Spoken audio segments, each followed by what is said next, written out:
is nothing but a mechanism for what you can call, listen, the election cycle in America is nothing but a mechanism for what you can call the campaign industrial complex, whereby billions upon billions of dollars of contributions, your money, are funneled into the private sector. I mean, when you donate to a politician or you donate to a candidate, where do you think that money goes? It goes directly to business. You're not doing anything but increase the revenue streams of consultancies, ad agencies, analytics firms, PR firms, media companies, social media companies, digital marketing agencies, events coordinators, on and on. This is nothing but the public providing basically an economic stimulus package to unproductive industries. It's a wealth transfer that you yourselves are participating in. Welcome once again to AfriPost, a channel where we focus on enlightenment watch. I mean, if you check this out. I'm going to show you how I afforded this car. Okay, you ready? All right, $118 for. You wonder why American society is so divided. I mean, divided in so many ways. It isn't just that the divides are deep, it's that the divides are so many. Black and white, race against race, advocates of this issue against opponents of this issue, even men against women and women against men. There isn't a single category within that society that doesn't have some corresponding nemesis. It's just divide and conquer, playing out domestically. And Democrats and Republicans is just another one of these divisions, because the country has been conquered by corporate economic imperialists. Look, I don't care who you vote for in November, because power doesn't care who you vote for in November. I've said it before. If you imagine that unelected power of the private sector is going to entrust the public with deciding how things are going to be run and who's going to run things, then you're living in a fantasy. It's absurd. America has subverted, sabotaged, and strangled democracies all around the world. They've been interfering with, tampering with, rigging elections across the globe for decades, from Haiti to Honduras, from Italy to Iran, from Syria to South Africa. They've toppled governments, assassinated elected officials, fixed elections, bribed and bullied and bulldozed democracies on every continent for a century.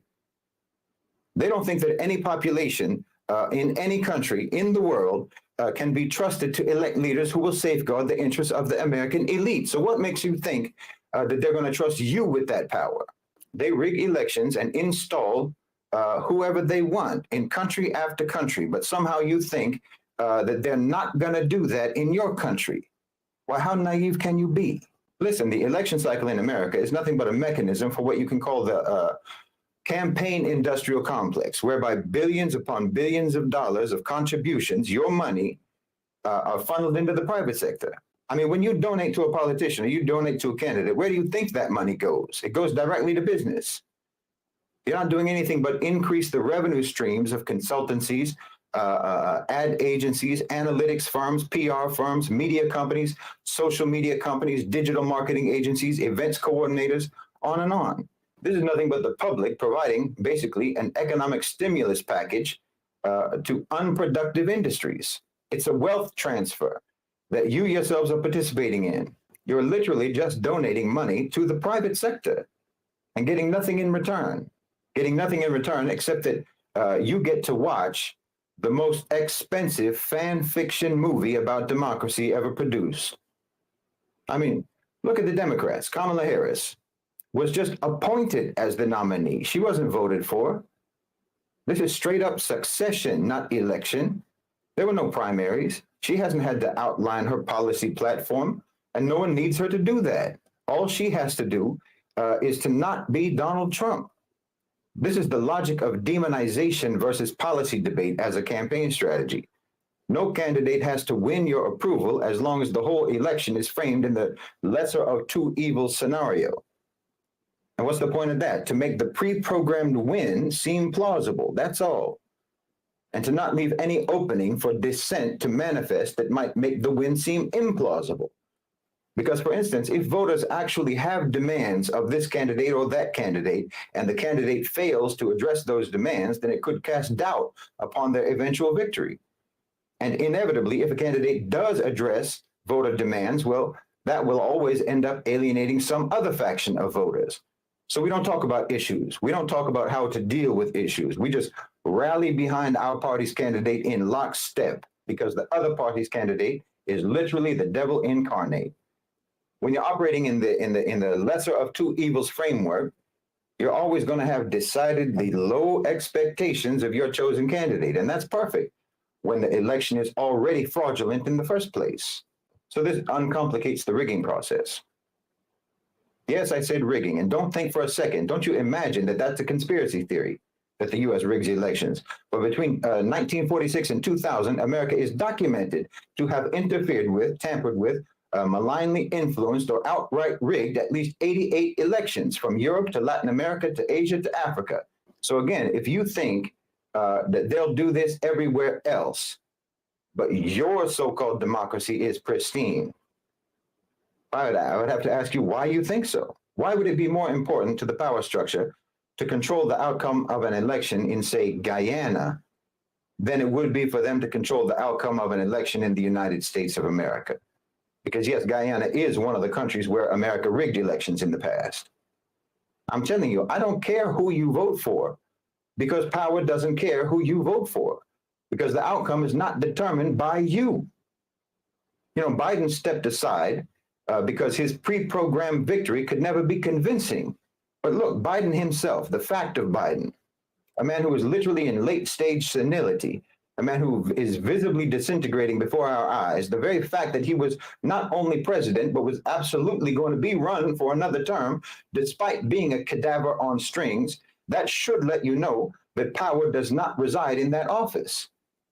Politicians serve two functions. The first is to distract you with the performance of democratic government, and the second is to be effigies that can be burned to satisfy public anger when the policies dictated by the private sector impose misery on the population.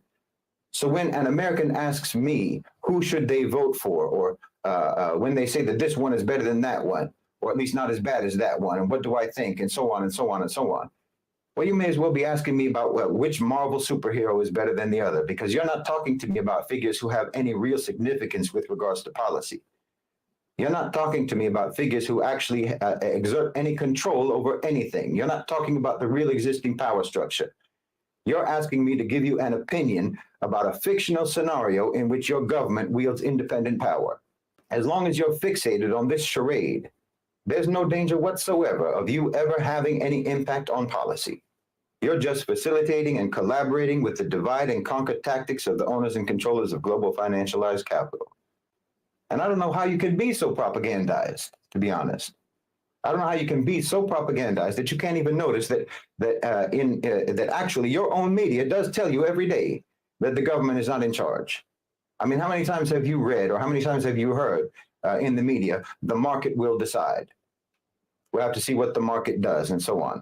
But when they say the market, they don't mean you and I. They mean big business, multinational corporations, asset managers, stock market whales, not voters, not citizens, not Democrats, and not Republicans.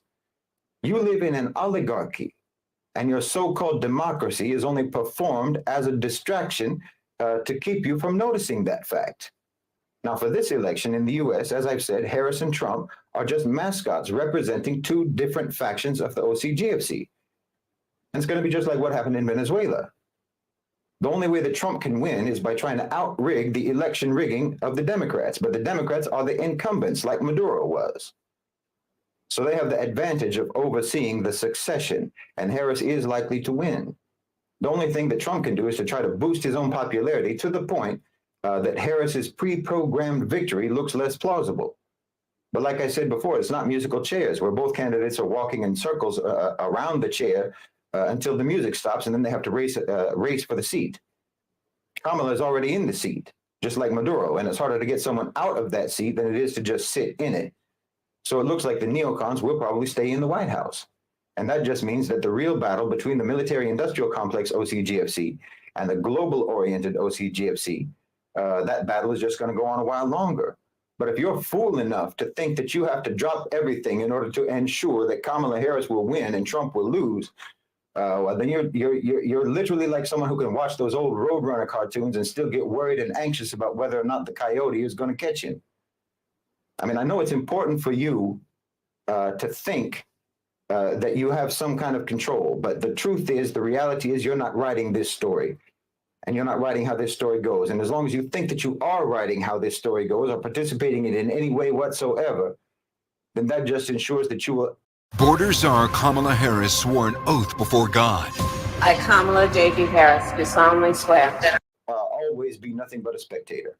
Unless and until you redirect your activism towards the private sector, and I mean organize and mobilize with the understanding that, for example, corporations are political entities. So treat them as such, deal with them as such, impose expectations and demands upon them as such. Unless and until you do that, all your get out the vote initiatives, all your campaigning, all your voting will never do anything for social and political change except to ensure that it won't happen.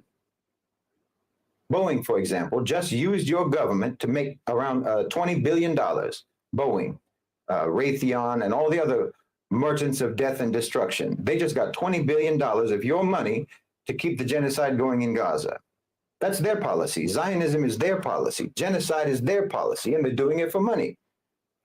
And they give almost evenly to the Democrats as they do to the Republicans, except they give slightly more to the Democrats. And it's almost even between what they give to Kamala Harris and to Donald Trump. They contributed a bit more to Harris.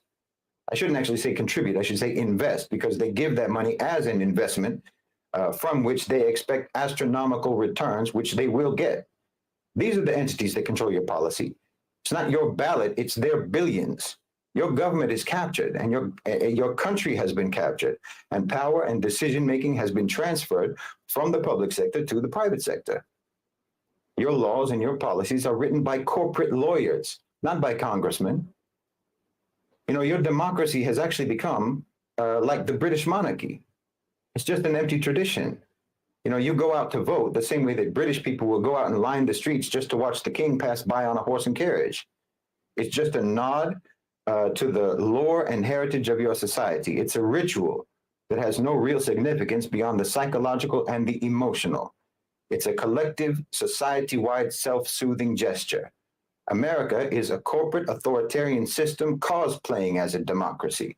And everybody around the world sees you. You know, you people who are campaigning for Trump or campaigning for Harris, everyone around the world sees you as someone who's like at a cosplay event and dressed up like Iron Man, but who actually thinks that the buttons on his costume work.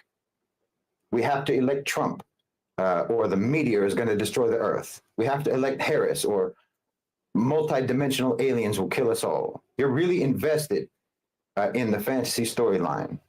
But nobody in the world thinks that your democracy exists except for you. Because we know all too well what your democracy looks like when you export it to us.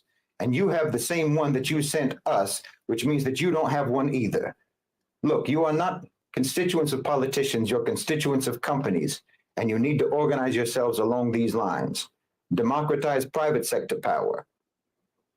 At some point, your activism and your strategy has to actually be informed by the real existing power dynamics in your society, not just by the official version of the power structure that they taught you in civics class.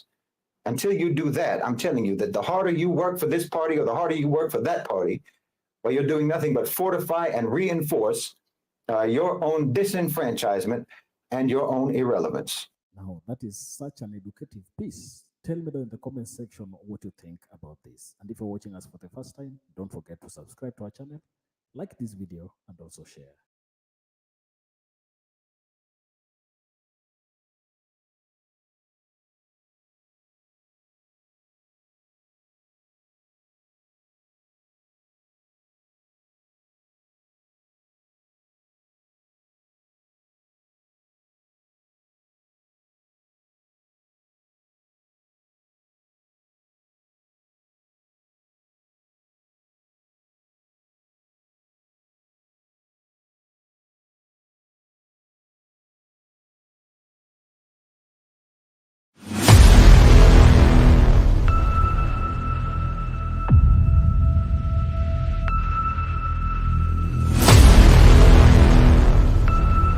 But everyone has a different story to tell.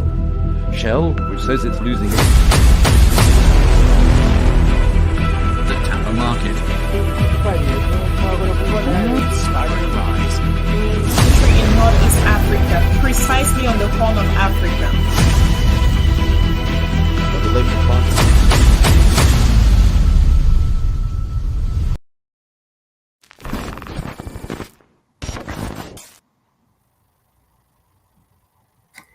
All right. Good afternoon, folks. Once again, this is Frank. I am your host. This is the Revolutionary Repatriation Educational Lecture Series as part of WCC every Sunday at 1 p.m.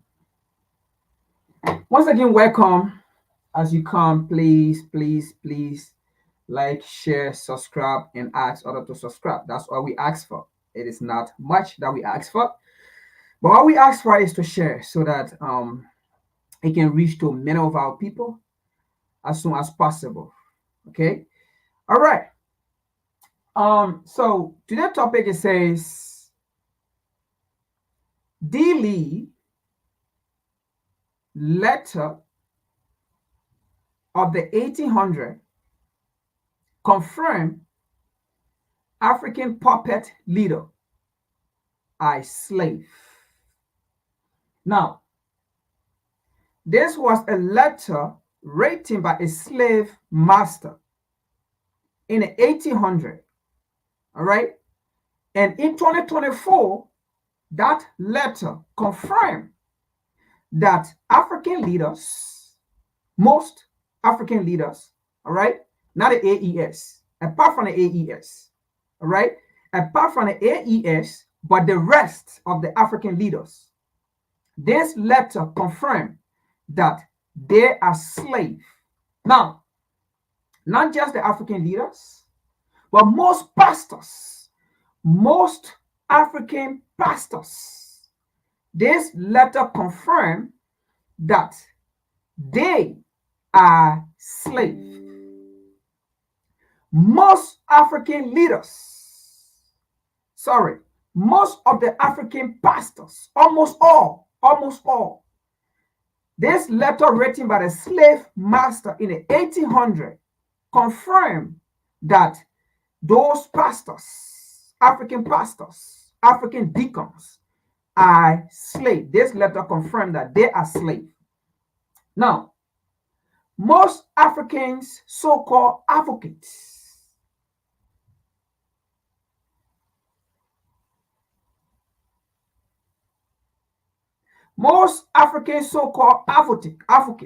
right? This letter of D. Lee, a slave master in 1800, this letter confirmed that they are also slaves. Now, most of the so-called educated Africans, and most of the so-called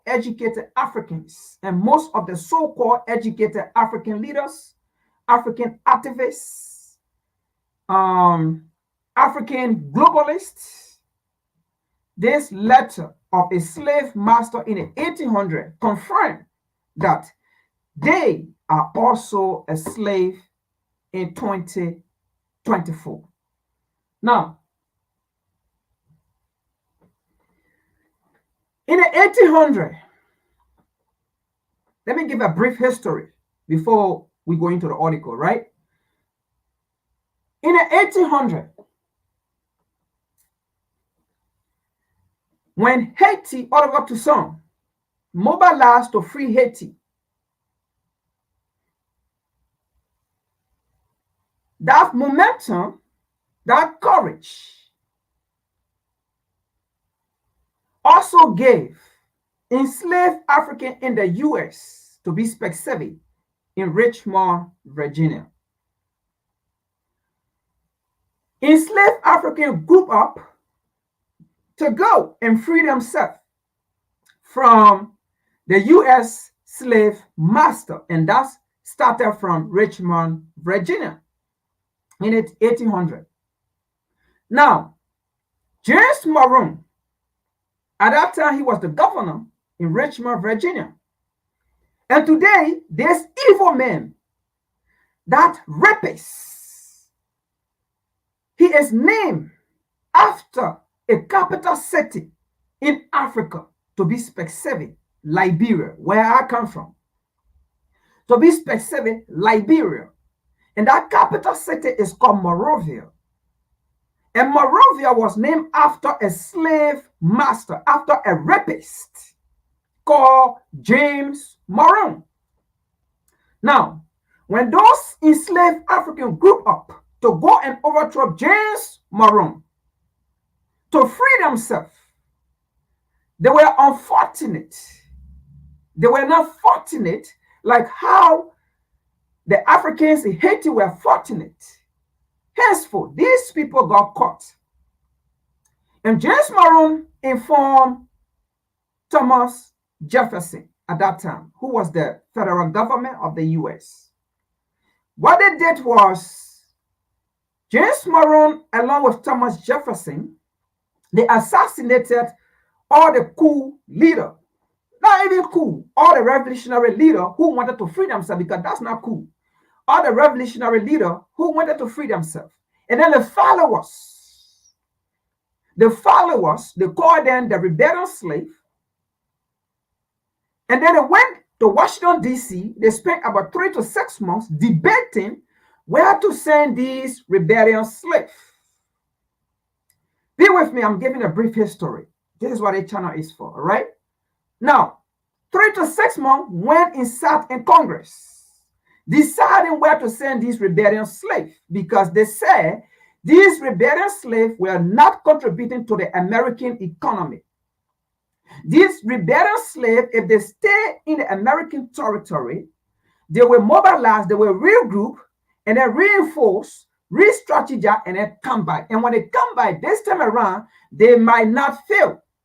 So, where can we send these rebellion slaves? Because we cannot slaughter all of them. We have already slaughtered their leaders, James Maroon and Thomas Jefferson, the man to whom the capital city of Liberia is named or was named after. James Maroon, a slave master, a rapist. He had about almost 300 slaves, and most of those slaves were African women that he had specifically to have sex with them. So he had them on a slave plantation, on his plantation, to just have sex with them, to impregnate them, and then sell the baby.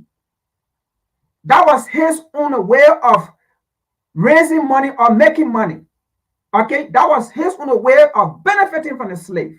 Impregnate them, have sex with them, born the babies, and then sell the babies. Because he figured that one drop blood of an African, you are an African, although his offspring, but they did not come pure white. That was Africans, mulatto, right?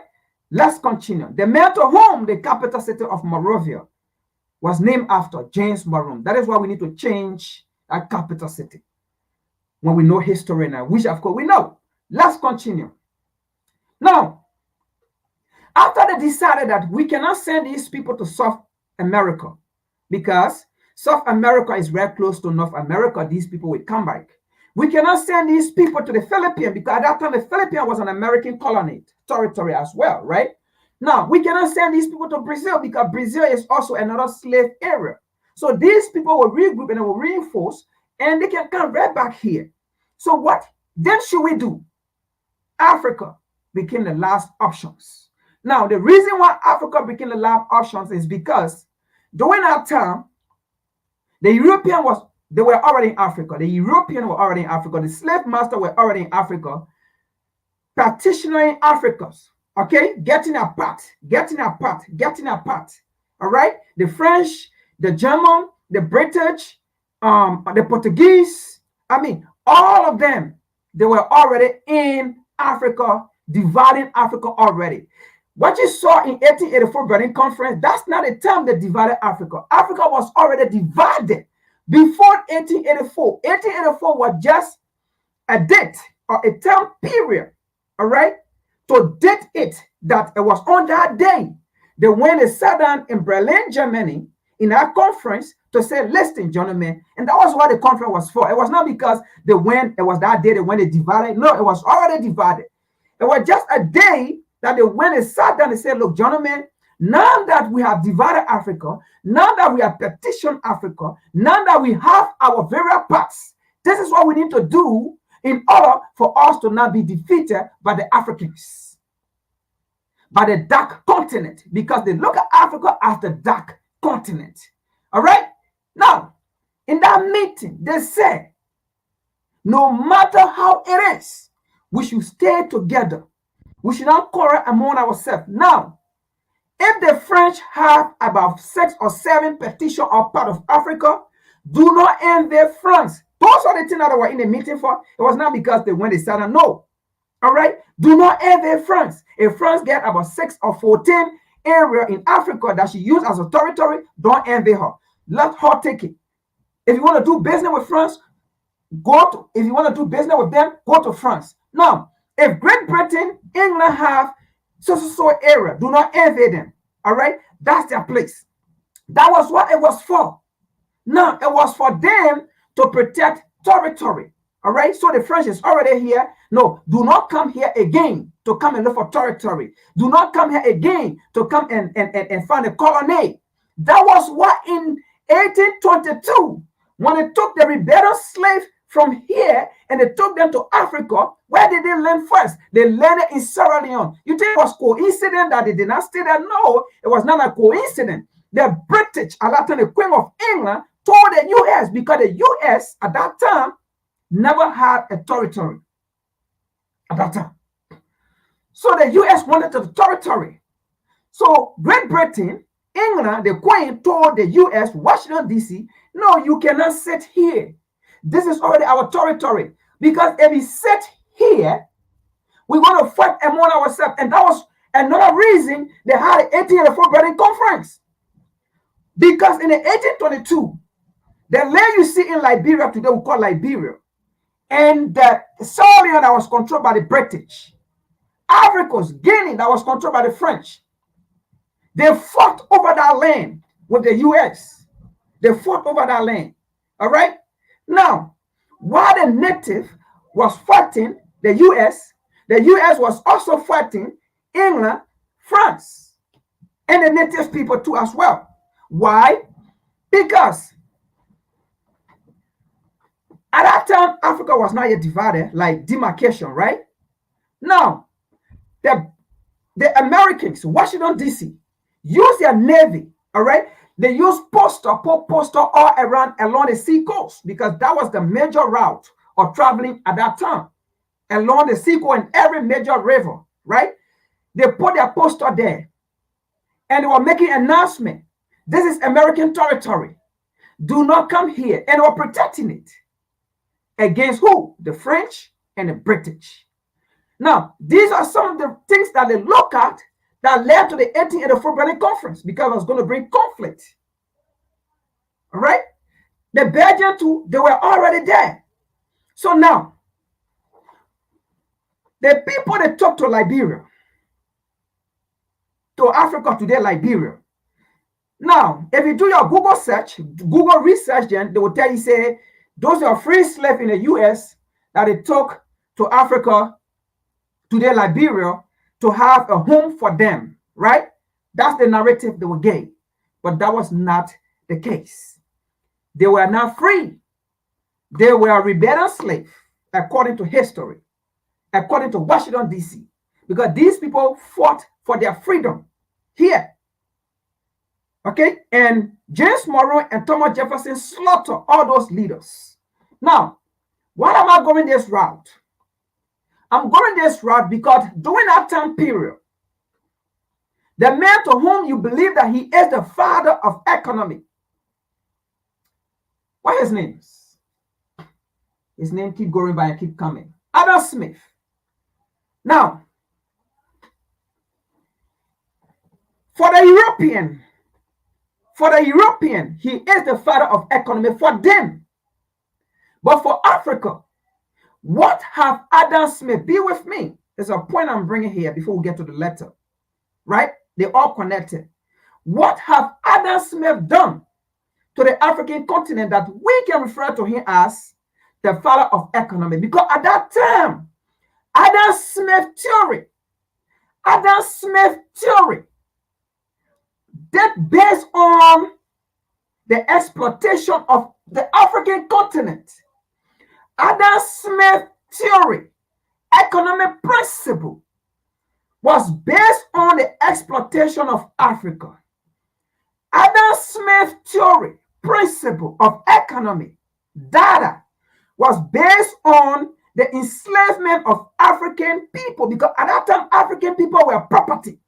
So, you as an African, when you are quoting Adam Smith to say he is the father of economy, you are honoring Adam Smith for creating a theory against your people when you were property at that time, which of course they still view Africans. Adam Smith. Now, they called Adam Smith to Washington, D.C. to ask him about these rebellion slaves before they took them to Africa, today Liberia. What can we do with these rebellion slaves? What can we do with them? Because we cannot keep them here. We cannot keep them to North America. We cannot take them to they feel like nothing. We cannot do it. Where can we take them? That's the time the idea of the U.S. came to have her own a colony or territory in Africa today, Liberia. Now, what did Adam Smith say? Adam Smith told them, as you take these rebellious slaves, bear in mind the way in which you treated them here. Do not treat them on the African continent.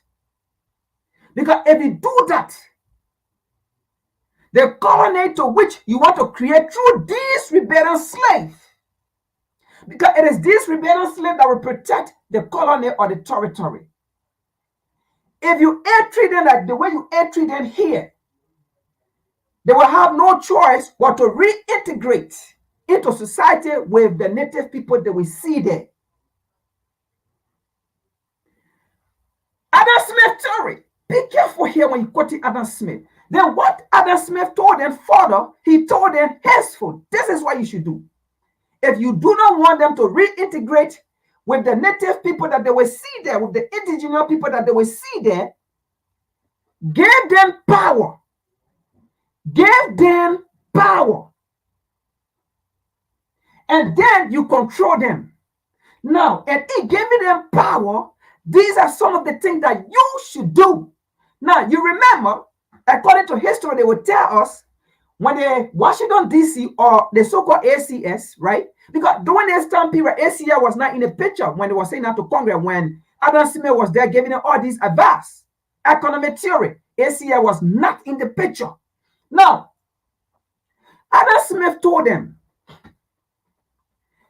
gave them good medical treatment that they have never received here. Because on a plantation here, they never received good medical treatment.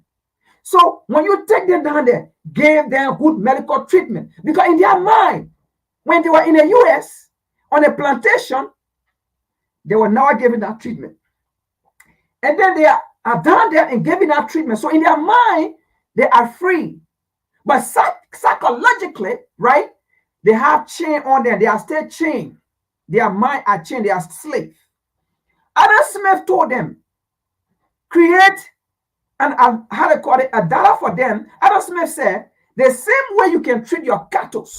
That is, because they took Africans, and today they still view African 3/5 of a lesser human being. Adam Smith told them, the same way you can take care of your cattle when the cattle are sick. You take them, they have a hospital for them, right? Okay, they have hospital for them. The same way your cattle are sick, you take them for treatment, you give them treatment, you give them injection, right? For them to feel well so that they can be productive and healthy, right? To go back on a farm, right? Treat your slave that way. So when you take them, provide a good medical facility. That's why when they went, according to history, it says to us, when these slaves went, right, they gave them mosquito net. But the people here that was on a plantation never gave them mosquito net. They put lock to their mouth and they lock it so that they can't even eat the watermelon. They grew watermelon, but they cannot eat the watermelon because they put chain here and then lock their mouth where they can't eat. So why people that they say they're feeling free, they took them to Africa, why would they want to provide them mosquito net so that they can't die, so that they can't die from malaria? They provide them food, provide a good hospital, all these things. It should come to our mind. That was Adam Smith theory. Adam Smith told them, say, in order for the slave to be productive, right? they have to be well. So if it is a way that you can sit on a table to eat with them, do it. And then in the minds of the slave, right? Yes, I'm sitting on a table with my slave master and I'm eating. So that means I'm also equal to my slave master. Did you remember? We are showing here before. When William Ruto, the slave, came to his slave master, what did they do? They took him to the White House, right? And then the seat of the presidencies of the United States, they took William Ruto and put in a seat. And then what Biden did? Biden wake up and went and stood up behind his slave and put his hand on his slave back to pet his slave. That was what Adam Smith told them. Do that, and the slave will not rebel or go against you. Anything you tell the slave will be productive and the slave will do your work. And you saw William Ruto sitting in a chair. He was all joy. He was smiling. That was what Adam Smith told the slave master to do. And what did the slave master do? The slave master left it with their descendant, which their descendants are using it. You know what baffled me? It is only the African who refuse to read what their ancestors left for them. It is only African who refuse to read, to learn what Nkrumah left, what Amilcar Cabral left, what Patrick Lumumba, Thomas Sankara, what those people left. It is only African who refuse to follow it. But the slave master, their descendants, are doing exactly what their forefather left. And that is why they always say they have no regret when it comes to enslavement of Africans. They have no regret when it comes to the colonization of Africa. They have no regret of what they did in DRC Congo, chopping off people's hands. Because you know why? If they regret it, then that means they have to do away with everything their father, their forefather, their ancestor left for them. Because it is that which their forefather did to us, did to the continent, that which put them in a position in which they are in today. So why would they come and hate it and say, oh, they may say, yeah, what our forefather did was wrong, but they have no remorse. If they have remorse, they will apologize and they will pay reparation, they will pay for it. But they don't. They enjoy it, they love it because it put them in a position that they are in or controlling today. Why would they say what their forefather did was wrong? If it is wrong, then they have to give everything back. If it is wrong, why are they holding on to African identity in their museum, in their labs?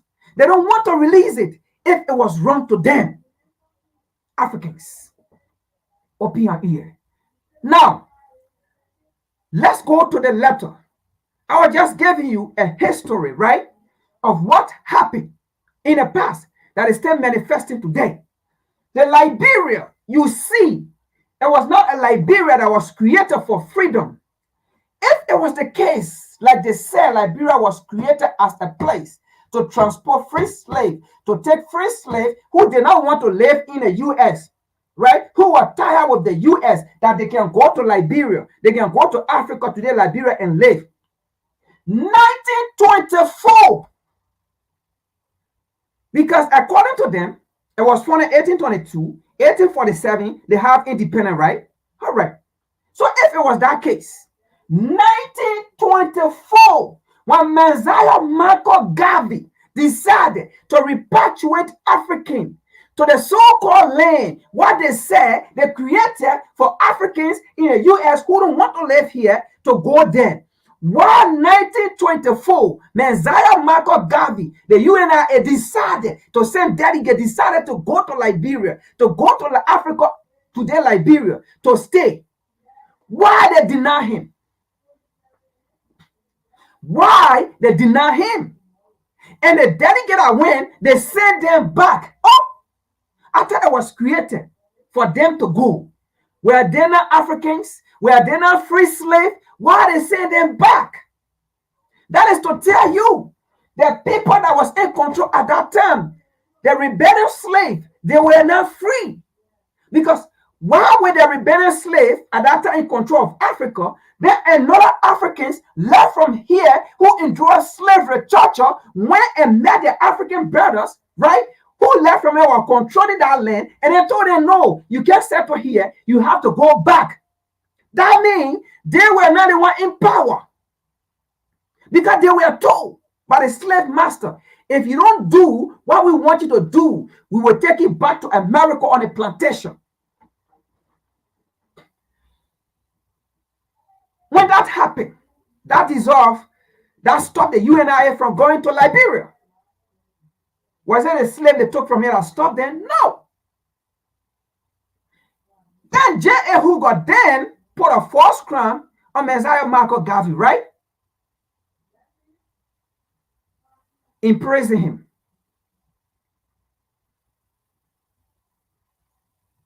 These are analysis that we are giving to you, so-called Liberian, who think the other way around about Liberia. That is why that capital city, in our days, in our time, that name Monrovia, on that land, it will be changed. You like it or not, it's a matter of time. It's a matter of must. It will be changed. It will not stay there, Monrovia, because it is named after a slave master, a rapist for that matter, a rapist for that matter. And you think we will leave it there? It's a matter of time, but we will get there. It will be changed. Now, let's continue with this, with the topic here. So in the same way, Adam Smith gave that analysis about how to treat the slave in order for the slave to be productive, right? And that is what they use on African leaders.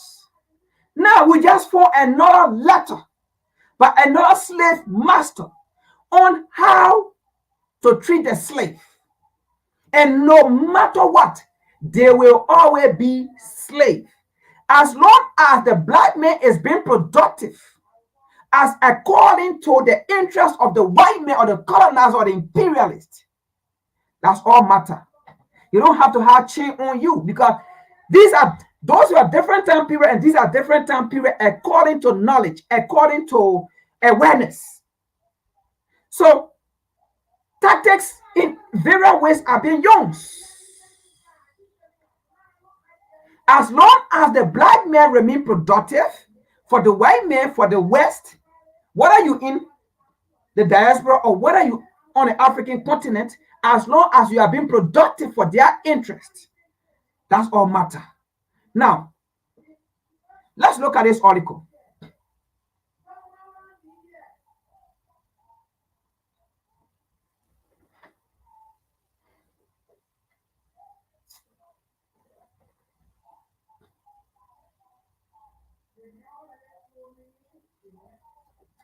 Now, this was a letter written by D. Lee, a slave master at that time. Now, I'm actually going to read the whole letter. It's a letter that he wrote. I am going to read the letter. All right, I'm going to read the whole thing here. Now, it says, black people. Now, this is not the main letter. The letter is right here. But this is somebody, calling black people to pay attention and to read, right? So, black people, please read and share. Please read and hear, right? Now, it says, the sad things about this article is that the essence of it is true. The truth hurt. I just hope they set more black people in motion towards making real progress. And those progress are not to come and sit in a White House of Washington, D.C. as an African president, and then Joe Biden stand behind you, or Kamala Harris stand behind you, and you feel, dang, I'm saying that in a White House. Wow, that's not progress. Progress does not entail suppressing and oppressing your people, in which we're going to see some of them today. We're going to Nigeria, and we'll use Nigeria in this case as a case study for the entire Africa, because what we are going to discuss about Nigeria, it is what exactly going on in all African nations. So making progress does not entail oppressing your people. You become an oppressor against your people. That is not progress. Making progress does not mean selling, not even selling, taking your resources and giving it to the West while your people die in poverty. That's not progress. Making progress does not entail you riding private jet. You riding private jet. Making progress does not entail you have to come overseas for medical checkup as government official, for medical treatment as government official who represent his or her people. That is not making progress. Making progress does not entail your children as a government official have to come overseas for education as you prepare them to become the next leader, and limiting all Africans who's supposed to be on the table as well to make decisions, because that is where they came from. That is not progress. Let's continue. We will use Nigeria as a case study for today's discussion. Let's continue here. For those of you who hear it, this is the article. D. Lee. This is the article D. Lee was reading this morning on a New York radio station. Now, this letter was written in the 1800s, by the way. Let's continue here. Now, let's continue.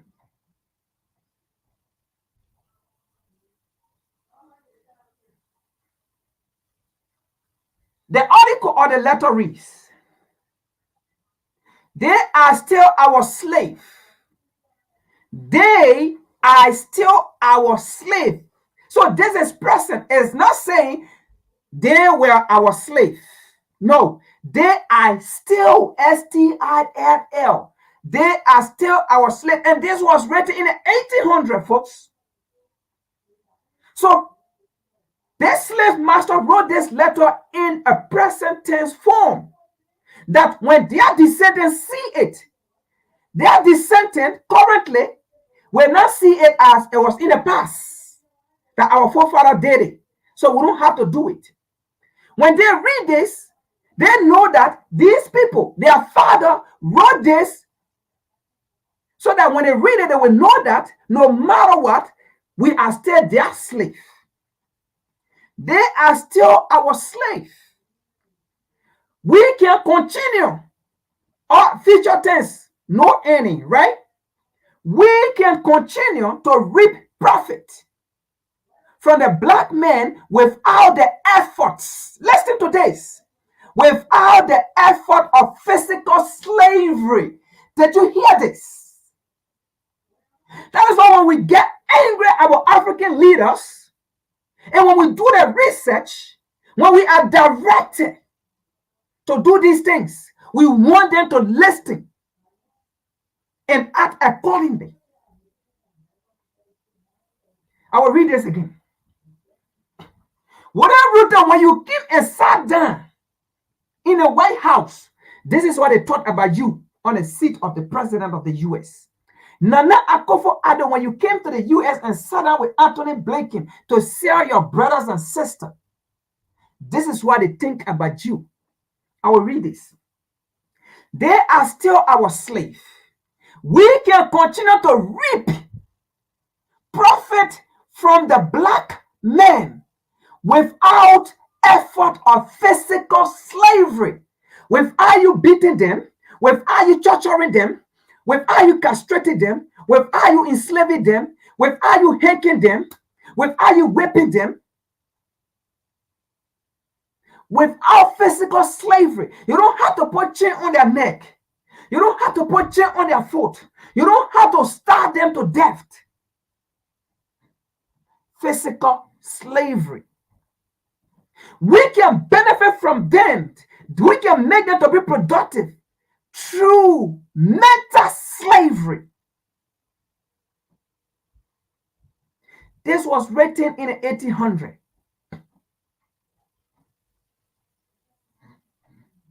Let's continue here. Look at the current. Listen to this. This was in the 1800s, though.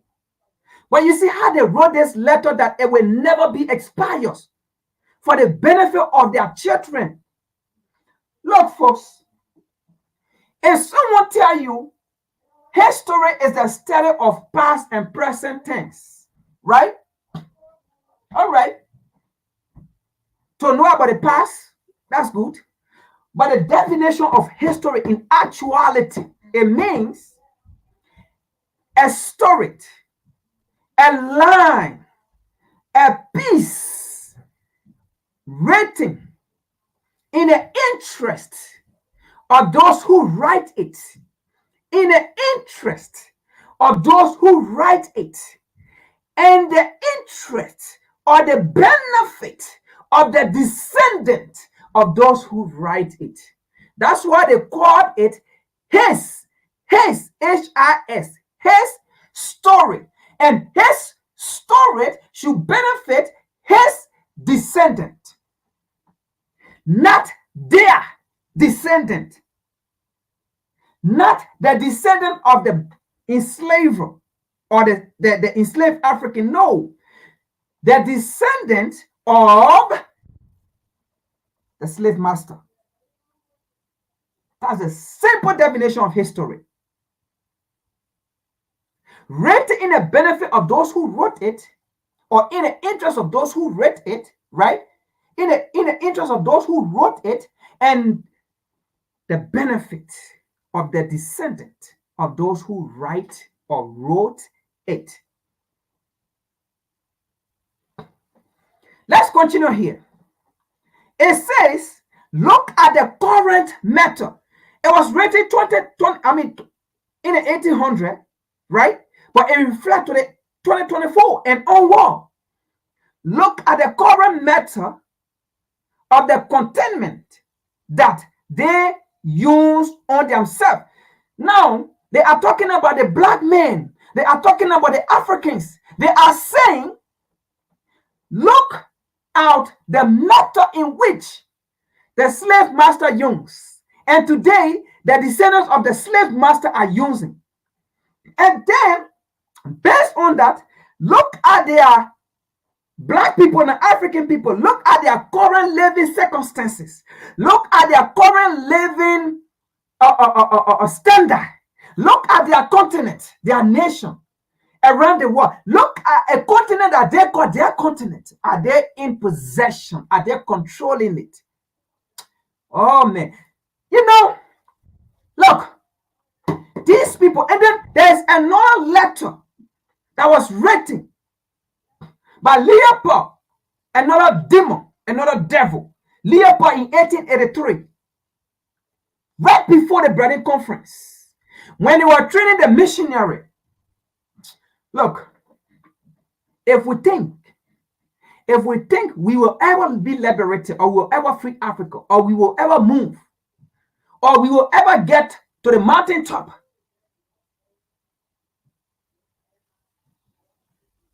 with other people, we lie. We're wasting our time. If we think we will ever get to the mountaintop by the so-called globalization or globalist or globalism that they preach, we are deceiving ourselves.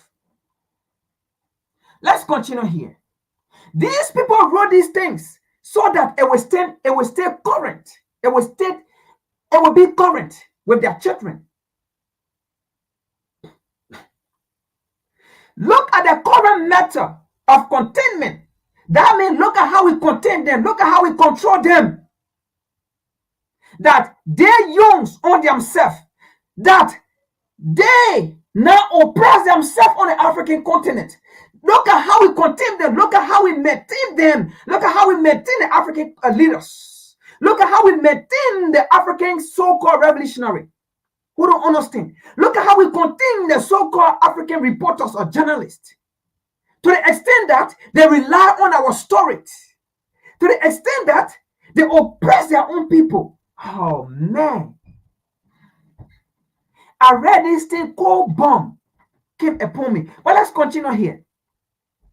Look at the current method of containment. Look at the method they are using. That is why they say they are still our slave. We can continue to reap profit from the black man, from the African man, without effort of physical slavery. You see that? And then now they explain that further. They say, look at the current method of containment that they use on themselves. And then look at what it said, ignorance. You see here? Ignorance. That means they are talking to us now. Ignorance, greed, and the African leaders. And we're going to use Nigeria as a case study. Don't be with me. This is WCC. Ignorant. That's how they refer to Nana Akufo-Addo. They are calling Nana Akufo-Addo ignorance. Right? For him to come and sit down with Anthony Blinken to sell his brother. Ignorant. Ignorant.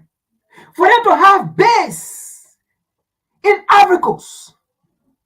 Foreign base in Africans. That this foreign base will be feeding the terrorists. Will be supporting the terrorists to go fight their brothers and sisters in the AES nation. Ignorance. Ignorance. As it has been alleged that Ghana is being used as a place for the terrorists to come and get medical treatment, to reinforce, to go and fight their brothers and sisters in the AES nations. Ignorant. Ignorant. You see that? No, they did not end that. They said greed. Greed. Greed was what killed Muammar Gaddafi. Not to say Muammar Gaddafi was greedy, but let me explain that, right? Greed was what killed Muammar Gaddafi because African leaders were too greedy. They feared that Muammar Gaddafi was becoming powerful. They feared that Muammar Gaddafi was going to control them. So they prefer the money of the slave master. They prefer the World Bank, the IMF loan, then the money that was coming from Gaddafi when Gaddafi said, we don't have to depend on Westerners to run our organization, to run our things. We can run the AU with our own money when Gaddafi took step. But African leaders said, no, Gaddafi, your money will be monitored by Africans. And your money will be used effectively for a purpose. But when we get the money from the loan, from the IMF, from the World Bank, from the slave master, it will be for us because we will have to do the work of the slave master. That means as long as we are doing the work of the slave master will not come to the African and tell them, say, hey, the slaves are not doing the right thing. The money we give them, they are not building institution. They are not building agriculture factory and those things, right? The slave master will not do that. But Gaddafi will do that because Gaddafi will say, no, we are putting money into this. We make sure educational facilities are being supported, given to our people. Healthcare are being given to our people. Agriculture are being given to our people. So greed made African leaders to sit down there and look at Washington, D.C. went and killed Gaddafi. Not only that, see how they call Africans again. Selfishness. Selfish. They call Africans leader selfish. Oh, man. This was written in the 1800s, but you see how it is current. In order to keep the descendant of the slave master alert. Let's continue here. Their ignorance. That means we Africans now, we black people, are ignorant. Oh. Let's continue here. Let's continue here. Their ignorance is the primary weapon. Did you see this? Their ignorance is the primary weapon of containment. As long as they remain ignorant, we will contain them. But if they become wise, we need to get rid of them. That is why they got rid of Patrice Lumumba. Because Patrice Lumumba did not want to be contained. That is why they got rid of Thomas Sankara. That is why they got rid of Gaddafi, Aminga Cabral. That is why they got rid of Nkrumah from Ghana. They took it from power. These many great leaders, they never work with them because these leaders, they don't want to be contained. That is why they keep Nana Akufo-Addo, because he's been contained as a slave. Ouattara from Cote d'Ivoire, he's been contained as a slave. The Benin president, contained as a slave. William Ruto, Kenya, they have been contained as a slave. You see that? Their ignorance is the primary weapon of containment. A great man once said, the best way to hide something from black people is to put it in book. We now live in the information age. These are somebody that I wrote this now for Africans, that we need to open our mind. We now live in an information age. They have gained the opportunity. They are the one talking now, that we now. So we have gained the opportunity now. For example, using the media, right, to do this. So these people always strategize. The letter that was written in the 1800s, in 2024, these people went through it and said, look, these are the things our forefather wrote. But now we live in a different time period. And now these people, Africans, black, they are educated. What can we do? And they always have solution to their problem. They always catch African.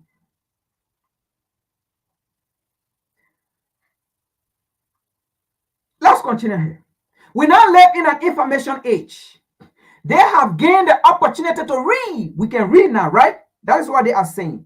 And book on any subject through the effort of their fight for freedom. They know, you see here, they know that everything African people are fighting for today, it is because of them.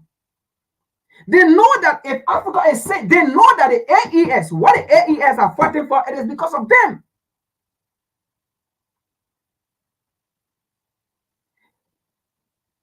They have gained the opportunity to read any book on any subject through the effort of their fight for freedom.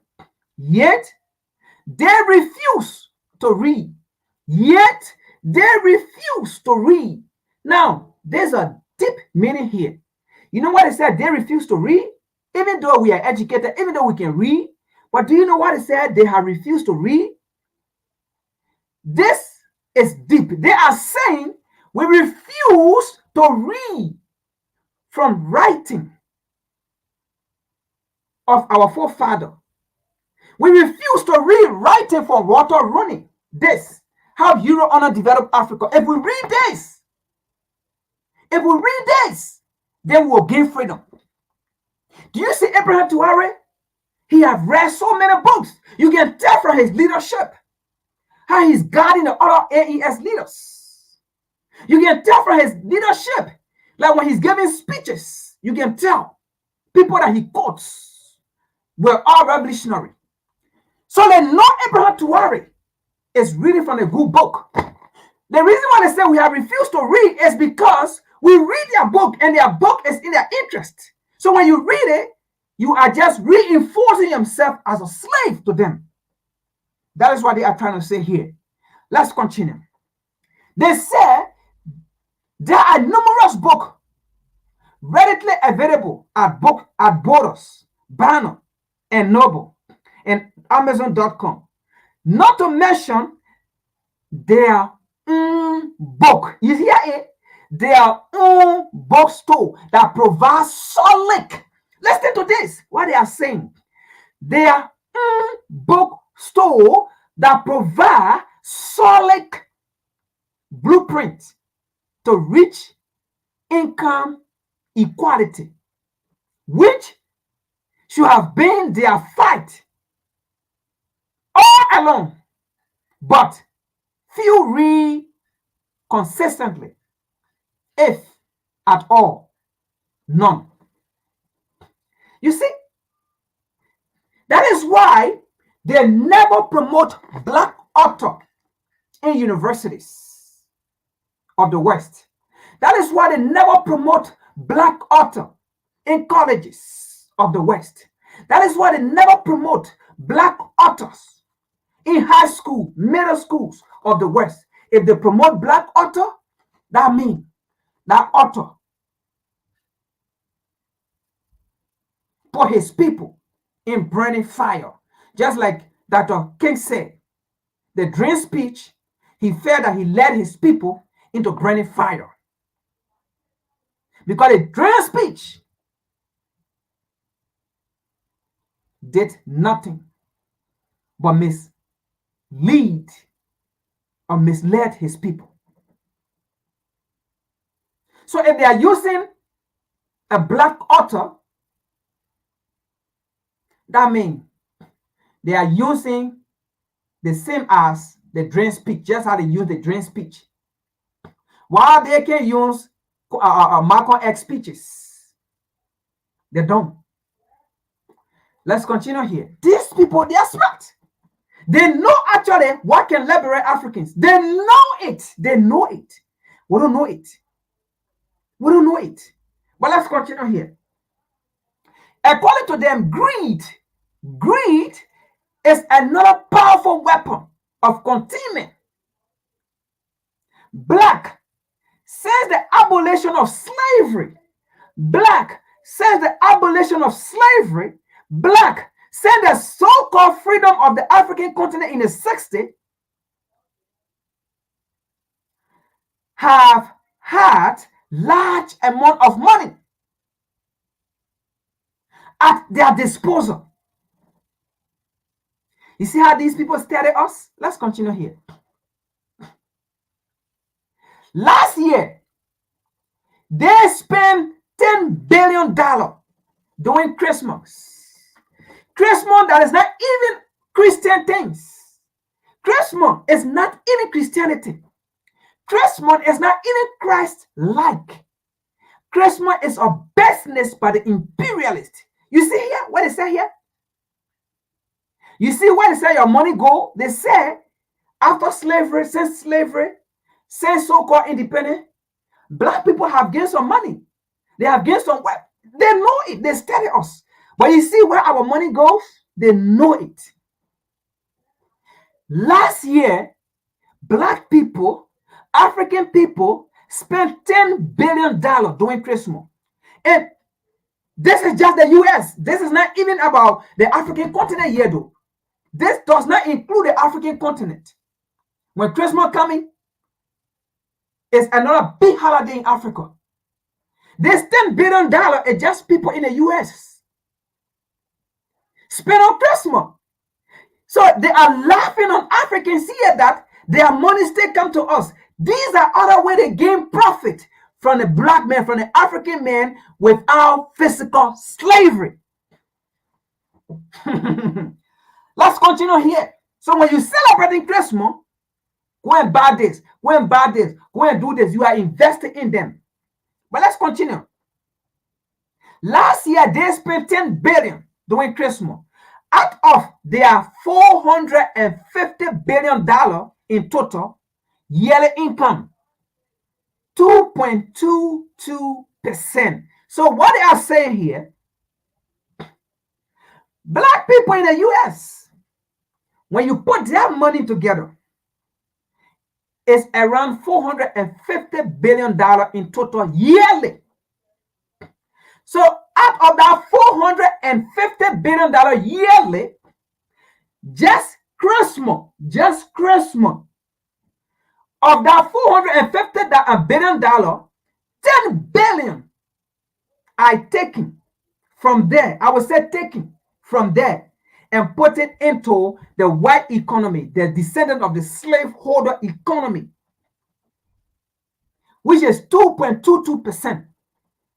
10 billion that year. So every year you spend 10 billion into their economy just for Christmas. Just for Christmas. Now let's talk about Thanksgiving, which is another useless holiday that is not even Christian-like, that is not even in the Bible for you to do.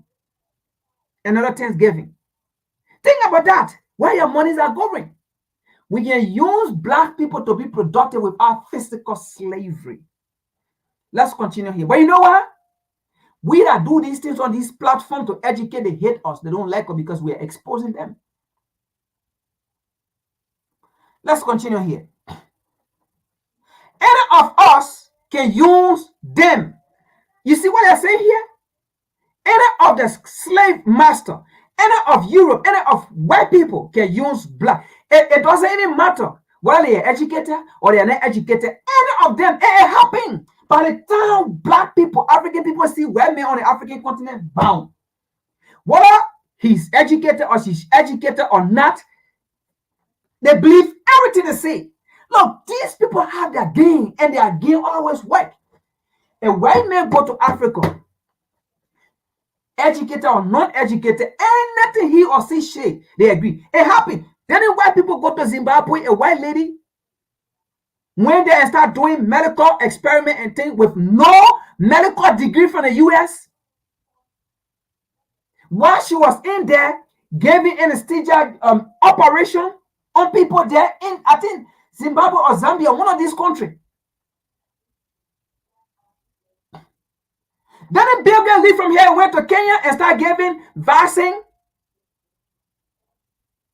to African women from age 13 to about 25, making their womb unfertilized, destroying their womb, and then said he was giving them polio vaccine so that when they get pregnant, they don't have to take polio again with their child whatsoever.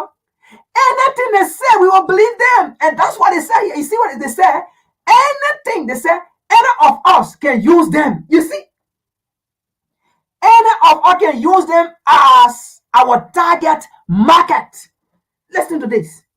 And this is true. When they can go on the African continent, any African nation, and then they can help a few blacks together or Africans together, and then give them money, do something right.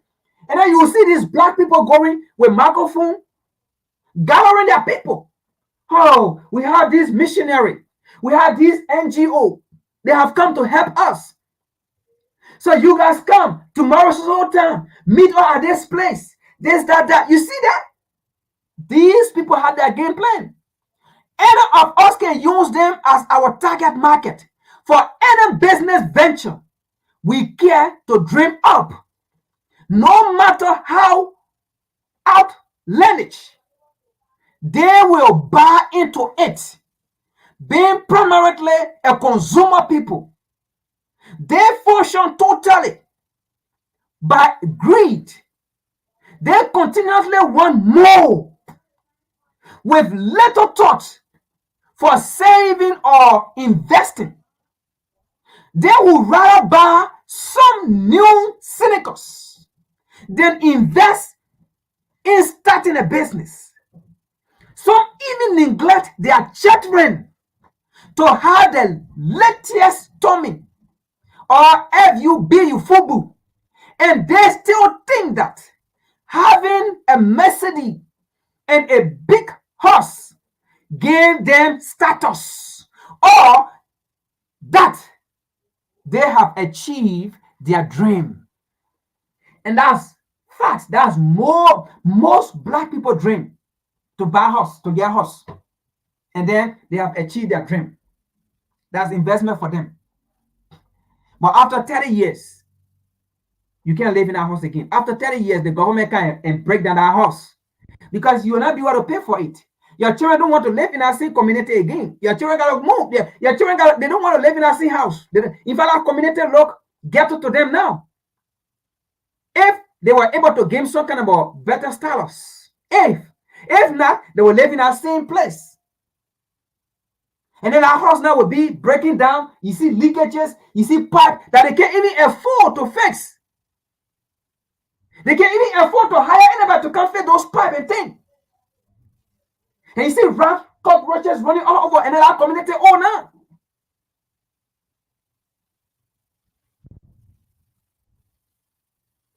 You see it?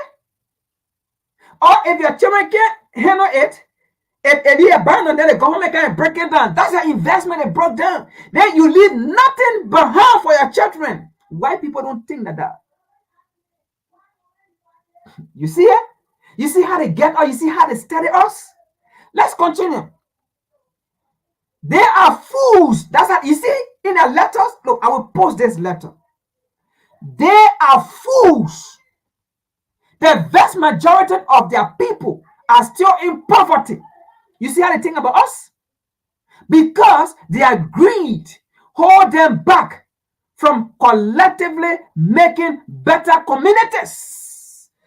This goes from the African diaspora in the US, the African diaspora in England, the African diaspora, everywhere, all the way to the African continent, with no exception. Even to our leaders, to the extent we even envy each other. We envy each other. These people study us good. In fact, I will take this article up because, look, if I read this article, I felt so bad. I felt bad.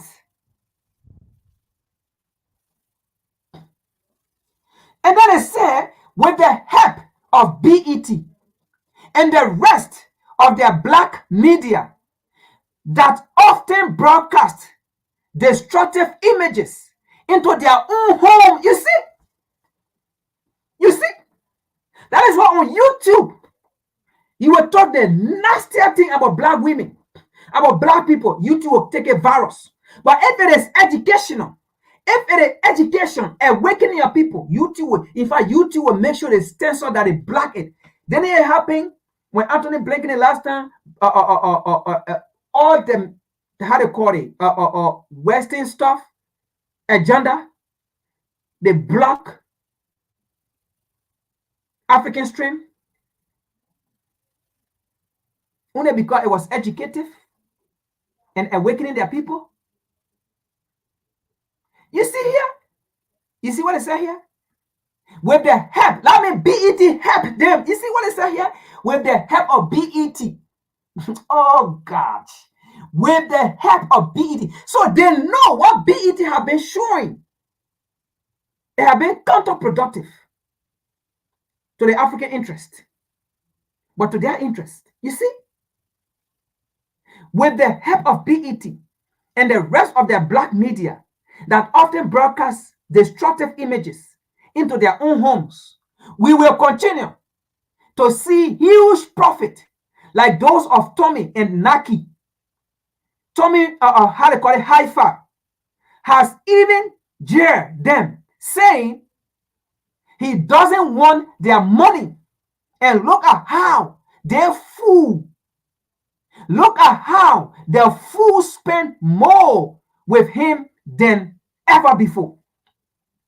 They will continue to show off to each other while we build solid community with the profit from our businesses that we market to them. Selfishness, ignorance, or selfishness ingrained in their mind through slavery is one of the major ways we can continue to contain them.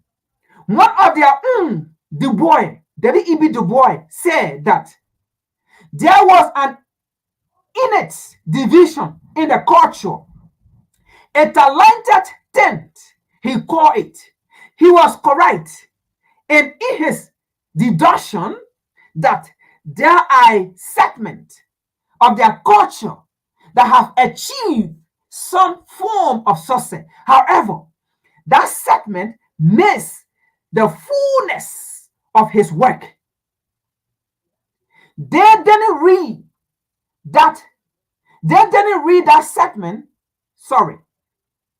They didn't read that the talent tent was then responsible to aid the non-talented 90% in achieving a better life. Instead, that segment has created another class, which is a greed class, a puppet class that look down on their own people or aid them in a condescending manner, they will never achieve that we have. Oh God. I don't blame these people, man. They will never achieve that we have. Their selfishness does not allow them to be able to work together on any project or endeavor or of substance. Then they do get together. I mean, when they do get together, their selfishness let their ego get into the way of their goal. Their so-called help organizations seem only want to promote their name without making any real change in their community. They are content. They are content to sit in conferences and conventions in our hotel. Oh God. They are content to sit in conferences and convention in our hotel and talk about what they will do. You see, each of these people see you in their hotels for conferences, for meeting. Look, these people study us, then we study them. Let me read this again. They are content, they are satisfied, they are pleased to sit in conferences and convention in our hotels and talk about what they will do. Why they award places to the best speaker. Why they award plaques to the best speaker, not to the best doer. For example, not to some of us who educate, right? Who expose. No. Let's continue here. Then it said, not they gave award to the best speaker, not the best doer. Is there no end? Is there no end to their selfishness? They're asking a question.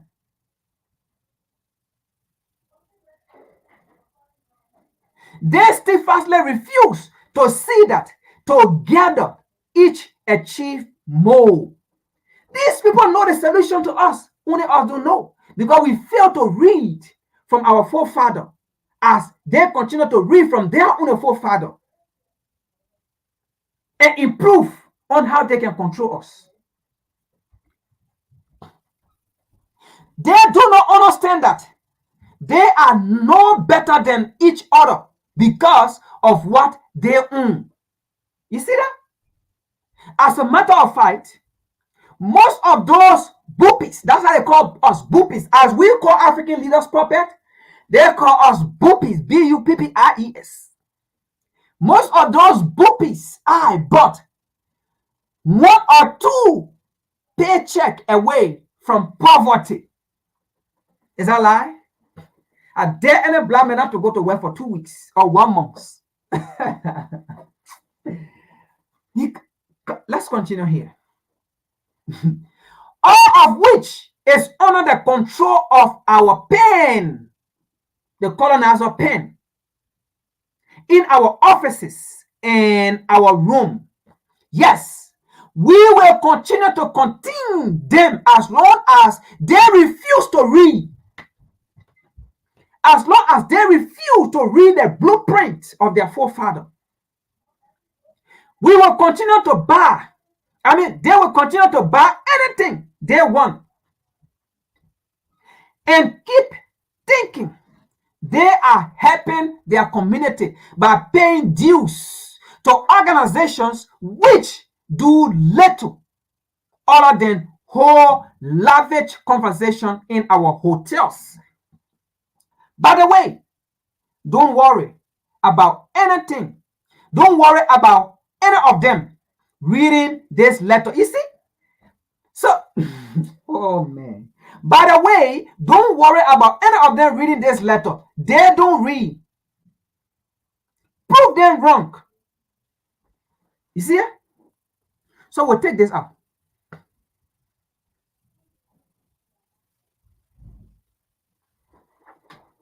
That's the letter that was written. And in the 1800, right? And they just modify this letter. They just modify it. So you see the descendant of the slave. They are still reading the blueprint of their forefather and then modify it. Only we Africans refuse to read the blueprint of our forefather. We are looking elsewhere for salvation. We are looking elsewhere for freedom.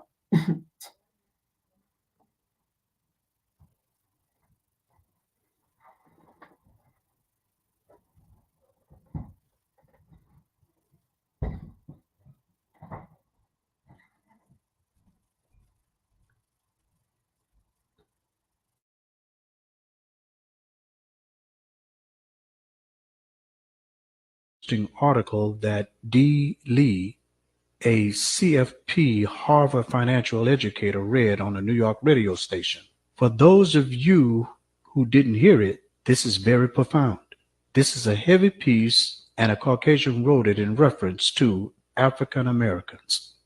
I asked the question, my brothers and sisters, is there any validity in her statements? This is what she read.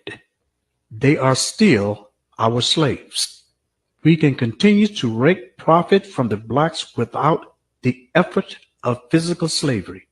Look at the current method on containment that they use on themselves. Ignorance, greed, and selfishness. Their ignorance is the primary weapon of containment.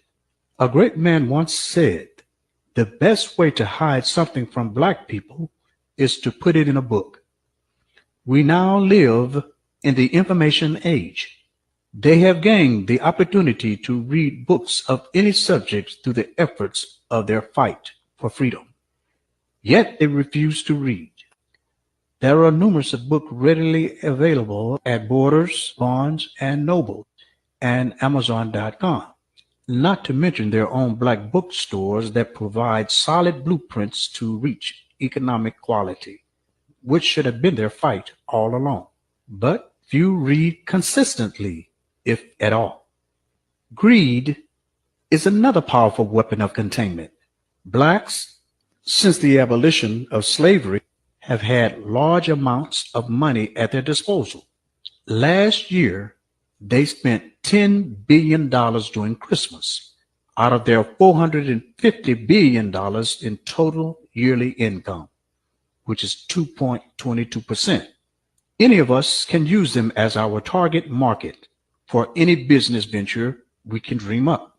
No matter how outlandish, they will buy into it. Being primarily a consumer people, they function totally by greed. They continually want more with little thought of saving or investing. They would rather buy some new sneakers than invest in starting a business. Some even neglect their children to have the latest Tommy or FUBUs. And they still think that having a Mercedes and a big house give them status, or they have achieved their dream. They are fools. The vast majority of their people are still in poverty because their greed holds them back from collectively making better communities. With the help of BET and the rest of their black media that often broadcast destructive images into their own homes, we will continue to see huge profits like those of Tommy and Nike. Tommy Hilfiger has even jeered them, saying he does not want their money.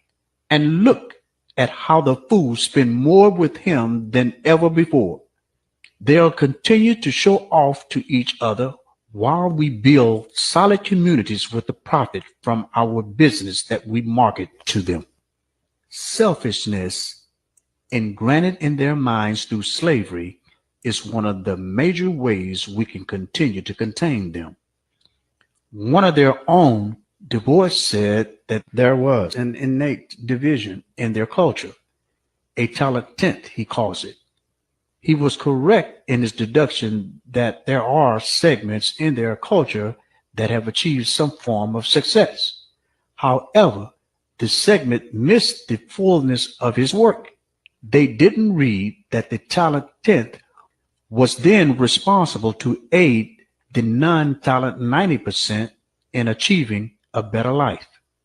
Instead, the segment has created another class, a buppy class that looks down on their people or aid them in a condescending manner. They will never achieve what we have. Their selfishness does not allow them to be able to work together or any project of endeavor of substance. When they do get together, their selfishness let their ego get in the way of their goal. Their so-called help organizations seem to only want to promote their names without making any real change in their community. They are content to sit in conferences and conventions in our hotels and talk about what they will do, while they award plaques to the best speakers, not to the best doers. Is there any end to their selfishness? They steadfastly refuse to see that together each achieve more. They do not understand that they are no better than each other because of what they own. As a matter of fact, most of those buppies are about 1 to 2 paychecks away from poverty, all of which is under the control of our pens in our offices and our rooms. Yes, we will continue to contain them as long as they refuse to read, continue to buy anything they want, and keep thinking that they are helping their communities by paying dues to an organization which do little other than hold lavish conventions in our hotels. By the way, don't worry about any of them reading this letter. Remember, they don't read.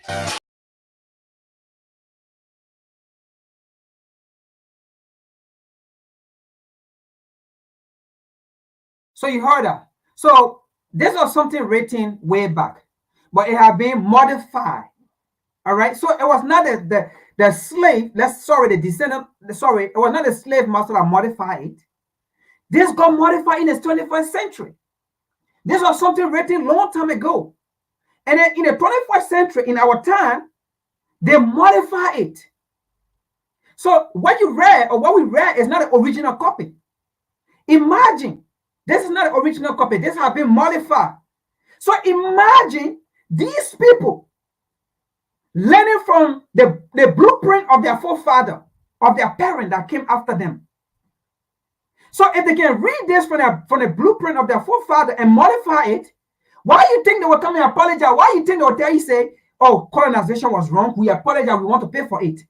If they can modify it to continue to subjugate you for you to be in that position, if they can modify it to continue to subjugate you for you to be in that position, why do you think they will come and tell you, say, we want to pay for reparation?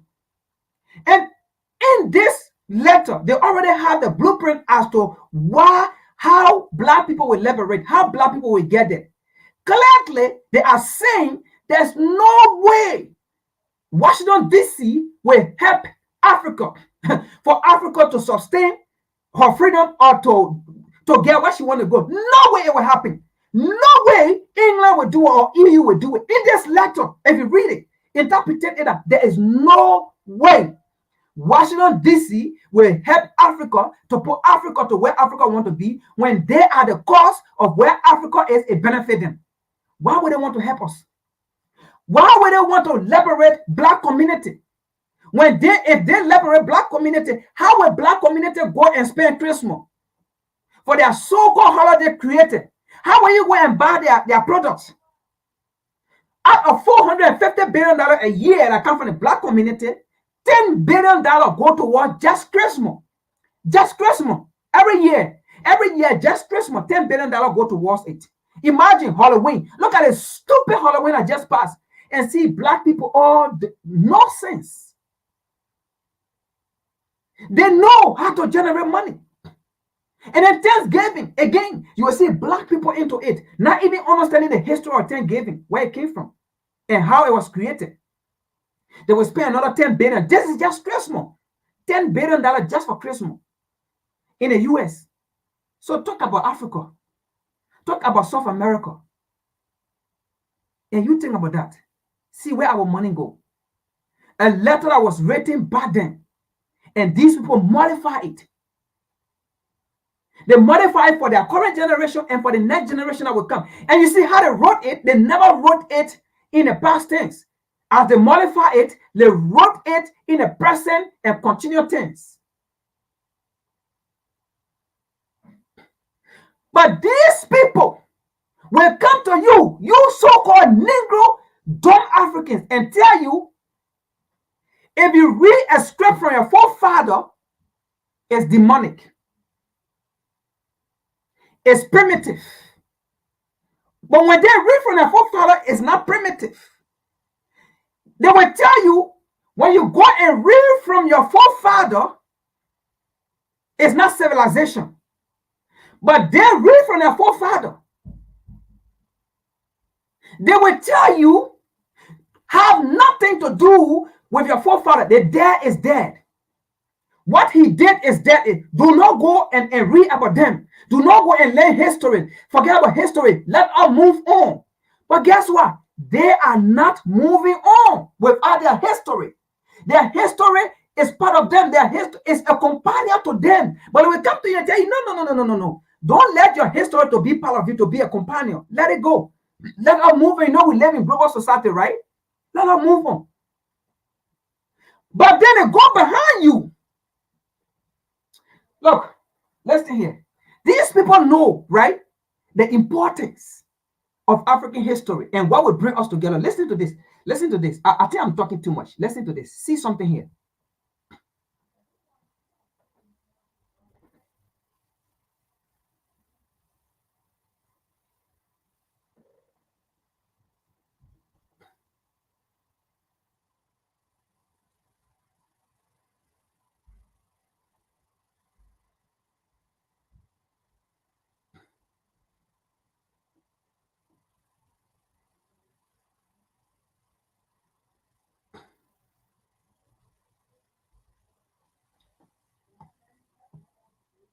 Do we know anything at all about the people who created these structures?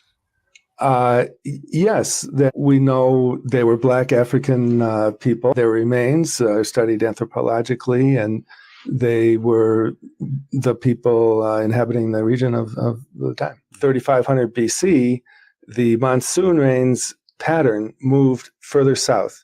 So Nabta Playa region became extreme desert and had to be abandoned. That's when the culture, the ancient Egyptian dynastic culture that shows many of the same elements pops up in the Nile Valley. So you're suggesting maybe these people migrated north? Sorry, folks, I have to go back. Now, he said something. He said ancient Egyptian, right? Now, Kevin Hart. Didn't Kevin Hart make a statement before when he was scheduled to go perform in Egypt? And he made a statement that ancient Egypt were Black people, not the current Egyptian that are there. And they cancel his event. So why are they sitting here now saying that ancient Egypt were Black people? You see that?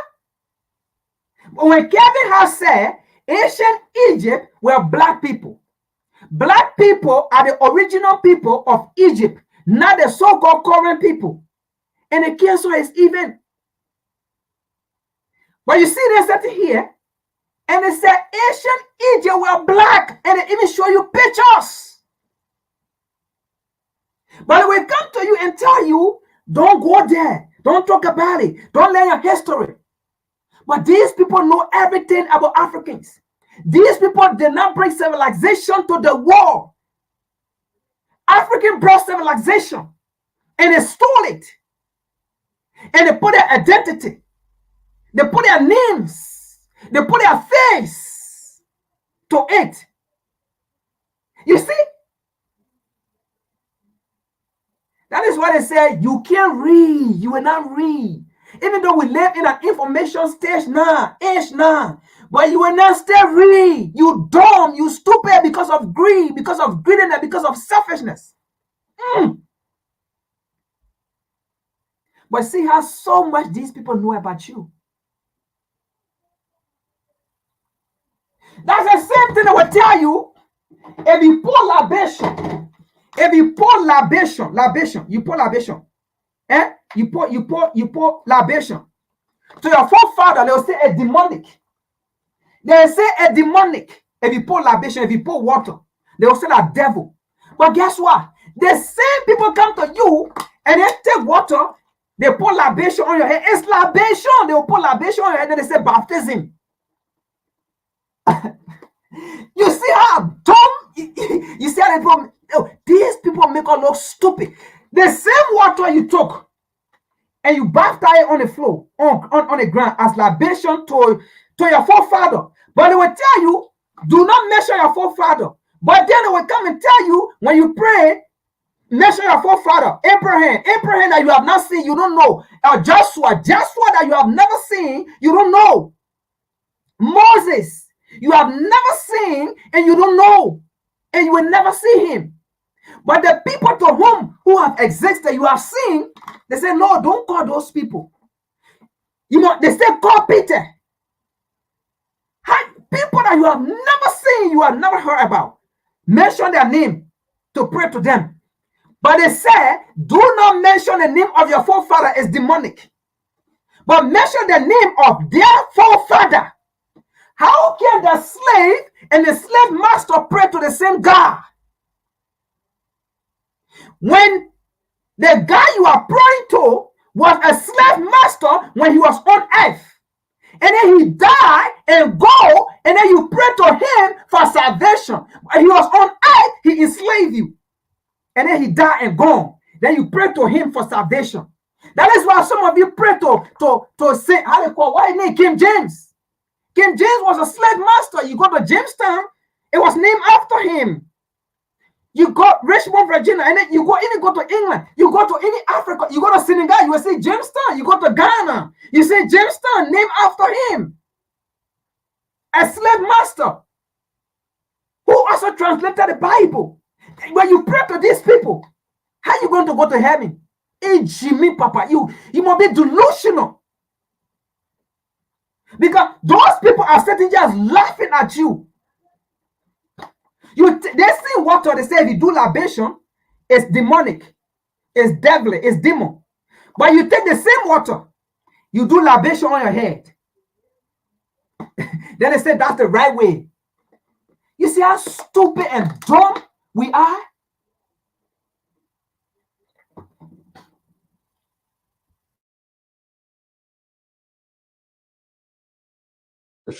Yes. Yes, or their culture did. And Yeah, when you visit Egypt, especially around Aswan in the southern part of the Nile, you see mostly Black people. Yes. Yeah. And we know from the anthropological evidence that the people just predating the dynastic civilization in the Nabta Playa region were black African people. I mean, it's a significant discovery, I would think, because amongst other things, these Black people had a very sophisticated understanding of astronomy. But you did point out that Egyptian guidebooks that were popular had some very... Okay, now, space, astronomy, you heard it. These Black people that understand astronomy. So if you see these people today, they stole it from us. They stole our civilization. That is why they have your statues. They have your artifact in their museum, because they're still learning from these things. They don't want to turn it over. And then you will sit down there, and then these people are learning from your forefather, if you don't know. They are still learning from your forefather to improve on their life, on their system, on their empire. But they will tell you, no, don't do it. It's demonic. Do not go into history. Do not talk about it. Don't do it. Do not study your spirituality.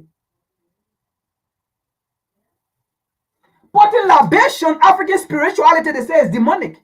But you will take water and put it on your hair, it's not demonic. Then they say it's baptism.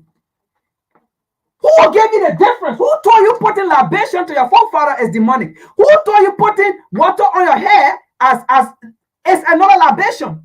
It's not demonic, it's the perfect one. Who told you that? Who came and told them that?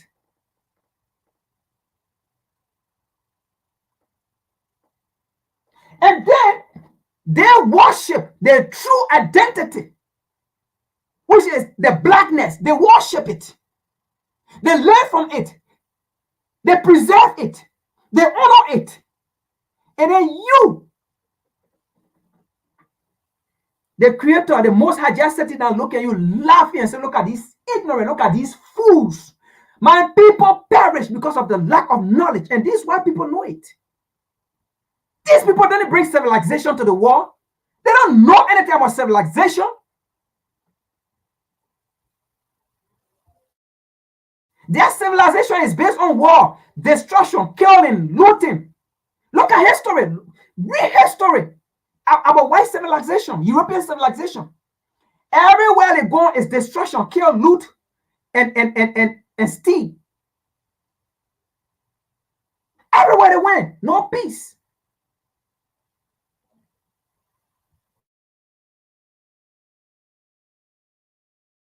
Racist descriptions about the attitude of Egyptians toward different racial groups. Yes, you'll see even in current guidebooks, probably a kind of a hierarchical description of the views of the races. Yes.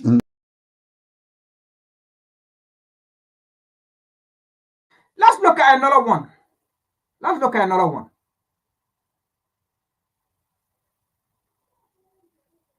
Let's look at another one.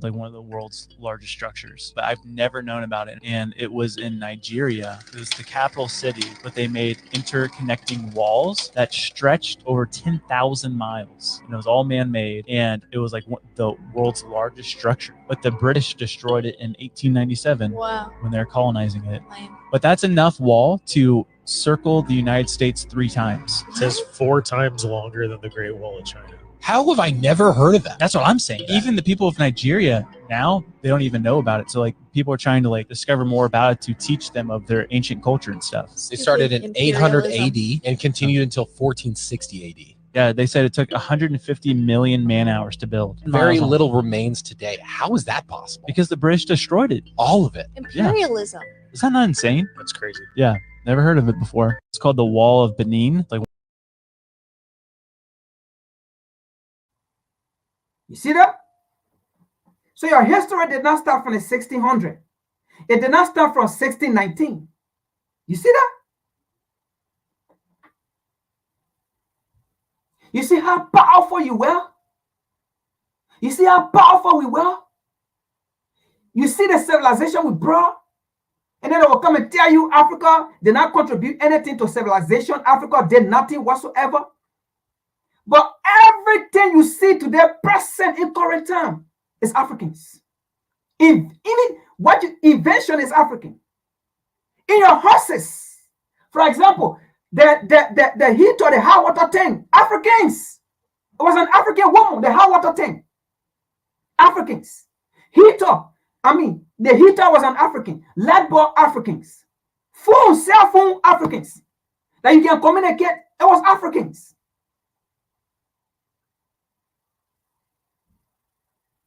Space, African, you heard it in there, in space. Astronomy, Africans. You heard it in there when they said it.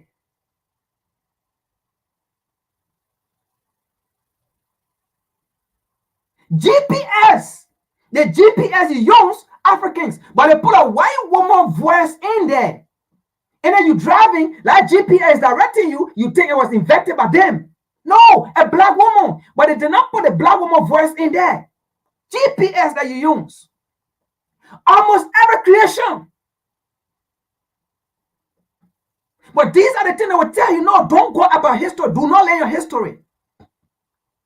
The drum that today in the U.S., African men in this 21st century, where they went Djibouti or Mali or Niger, $1 billion drum base. It was an African idea, Nigeria.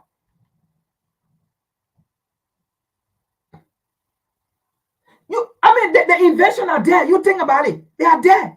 All Africans. But they tell you no. Don't. It's a reason they tell you not to go there. It's a reason. And then they'll tell you, you started from the 1619. Like there where your history is starting from.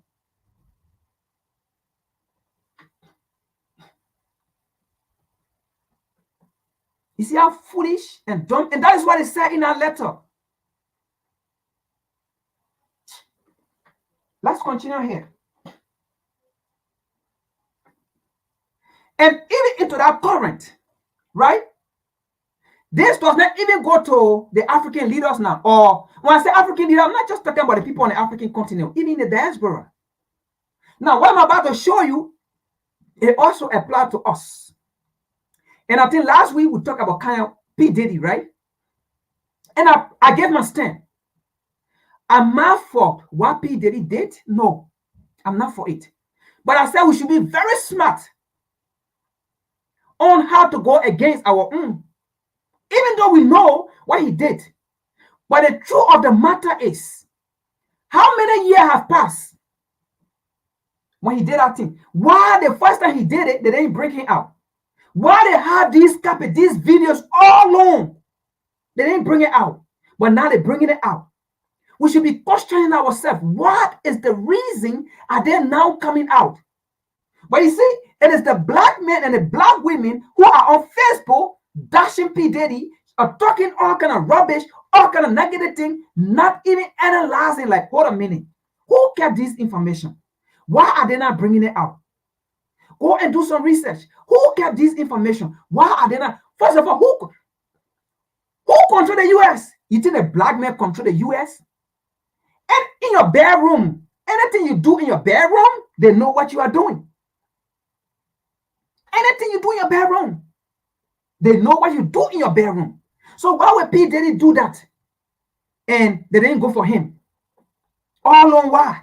You think you have no hiding place in a war of the imperialists, in a war of the West. You have no hiding place. This is not a war. They see through this. They are very soft. They see through it. You in your house, they see you in your house. You carry a normal activity. So everything P. Diddy did, they knew about it. They have record. They have. Why did they bring it out? So they just brought it out. And you think it's for your good. And you are on Facebook dashing P. Diddy. But you are not questioning yourself. Why the man that brought the information today, why did he keep it? It was not P. Diddy that brought the information out. It was not his bodyguard that brought the information out. It was not the people in his house that leaked all the information that brought the information out. It's the system that brought the information out. Now ask yourself, why is the system bringing the information out right now? Why are all those videos coming out right now? Why are those things coming out right now? Why are those people who they did it to coming out right now? Why did they say it? But you know why those people are speaking out in video or talking on Facebook now? That's because they are being programmed. They are part of the program. If they not come out to talk, their own stories are there will come out. They are part of the program. All the things they say P. Diddy did. The people he did it to, why didn't they come out and say, oh, P. Diddy did this to me, oh. P. Diddy touch me. P. Diddy do this. Why did they do it? Why? And then you so-called ignorant Negro will come on Facebook. Oh, P. Diddy did it to Justin Bieber. He did it to this. Why Justin Bieber didn't come to talk about it when it first happened? Why whosoever didn't come to talk about it when it first happened? All along, these people make their money. They kept silent. But now because the system is moving behind P. Diddy, and they all have to, they're in the same court, they have to move where the system moves. because the system have brought it out, and then you are on Facebook dishing P. Diddy. We as revolutionary, that's not how we work. We want to see why now the information are coming out.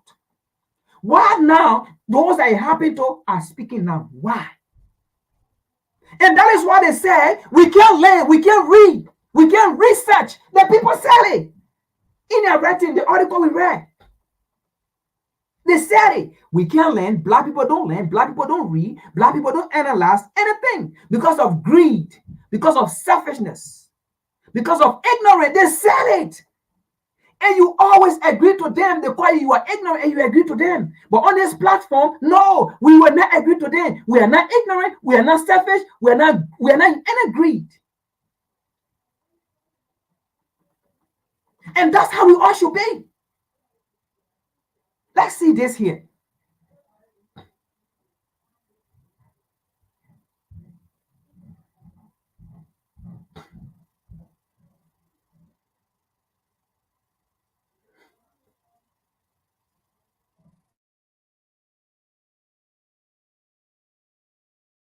Here's the righteous thing that Diddy has been thinking about all along that got him in this trouble in the first place.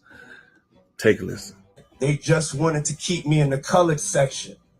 I would say for businesses, you have white-only business, just like you have white-only bathrooms back in the days, and you have black-only business.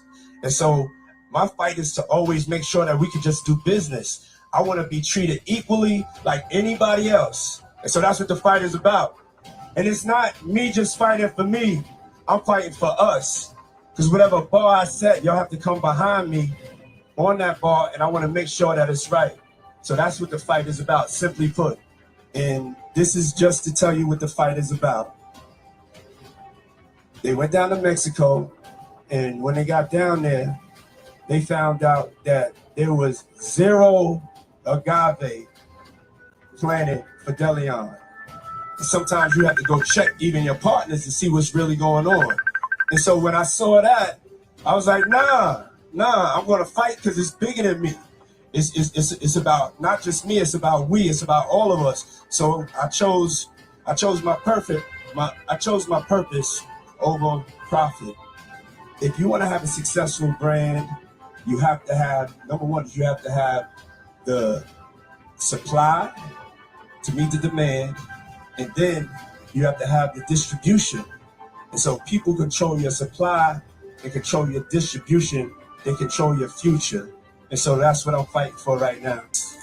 And so I'm launching one of the boldest movements that I've ever launched. Listen, y'all, listen. And it's called Our Black Party. Okay. It's time for us to have our own black political party, unapologetically. Because right now, if you look at the debates, we're not even a part of the conversation. Never at all. We're not a part of the conversation. We don't have any political power. We don't have any political leverage. And so we started Our Black Party with some young, fearless black activists, elected officials, and I've stepped up and put the money behind it. Whoa, this there is go. the threat. The biggest threat. Yeah. And the only option that we have right now as far as making a change, taking our own self-responsibility and accountability to be educated and empowered with our vote. Our Black Party's number one goal is to unify behind a black agenda. Mm-hmm. That's it. Mm-hmm. You could be a part of the Democratic Party, the Republican Party, you could be an independent, but if you're black, you wasn't born Republican, you wasn't born Democrat, you wasn't born independent, you was born black. Mm-hmm. And we have to seize our political power, because it'll just be more of the same. Being pushed this way, being pushed that way, and we expecting a different result. Mm-hmm. But the definition of insanity is like doing the same thing over and over the same way, expecting a different result. And this is not for all black people. Mm-hmm. You know what I'm saying? This is not for the scary ones. Mm-hmm. This is for the ones that want to move things forward and want to get to the smoke. A black person spends an average of like 5 hours on Instagram a day. Mm-hmm. If you could give Instagram that time, mm-hmm. 15 minutes you could give to educating yourself. And our black party's that platform. So when we get down to the local elections, when we get down to the school board, we get down to the judges and the justices, that's so confusing for us. We've never played this game.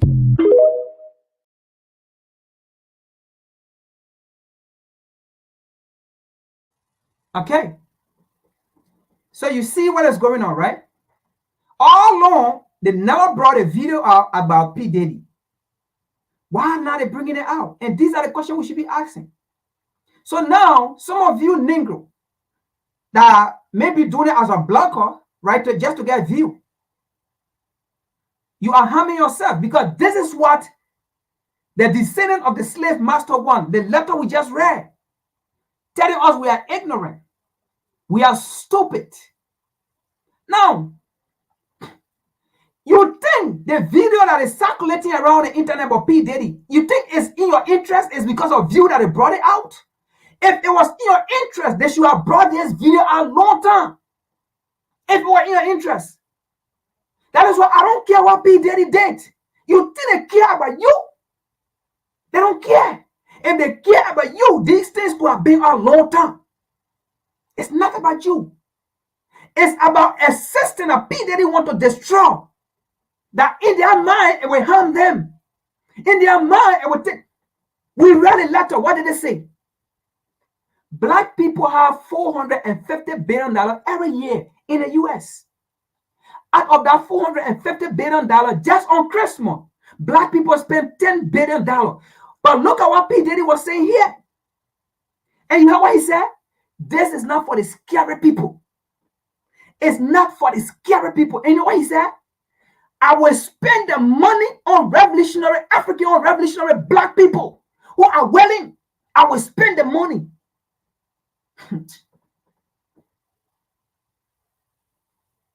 I will spend the money. He said, this is our power. Now, he said, you are not born to be Democrat. Every year come, they slap you on this side, Democrat. They slap you a Republican. Every year come, the last way they do this. He said, no. And whether Republican or Democrat, none of them support black agenda. And he said, it's our black agenda now. You think P. Diddy could have sat down, the same way other black people like Michael Jordan sitting there enjoying his money and talking nothing. He don't care. P. Diddy could have done the same thing. And say, you know what? Let me enjoy my money with my children, with my wife, my family. But guess what? He see his black brothers and sisters in a condition, perpetual systemic condition. He said, no, this can happen. I have this kind of money. He could have done the same thing like Michael Jordan and said that. But you are the same black people helping the colonizer, the imperialists to win. Because you are sharing this picture, denigrating this man. You are saying all kind of nasty things, this, that.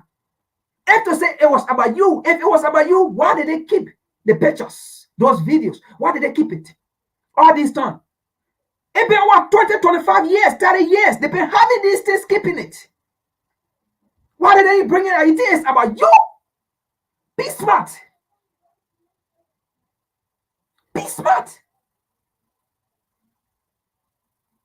And we add that we smart. The same thing happened to Kanye West. We saw it. How at this time we have not yet gotten it? The same thing happened to football player name.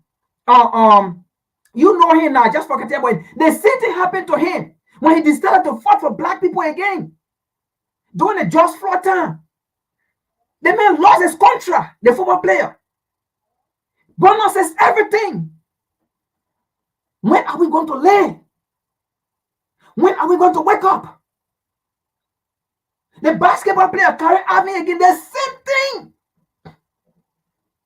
They did the same thing to him.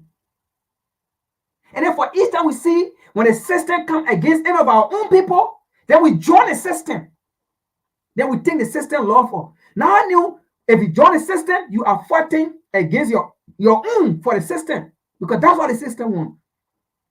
The system knows you are ignorant, you are stupid, you are dumb.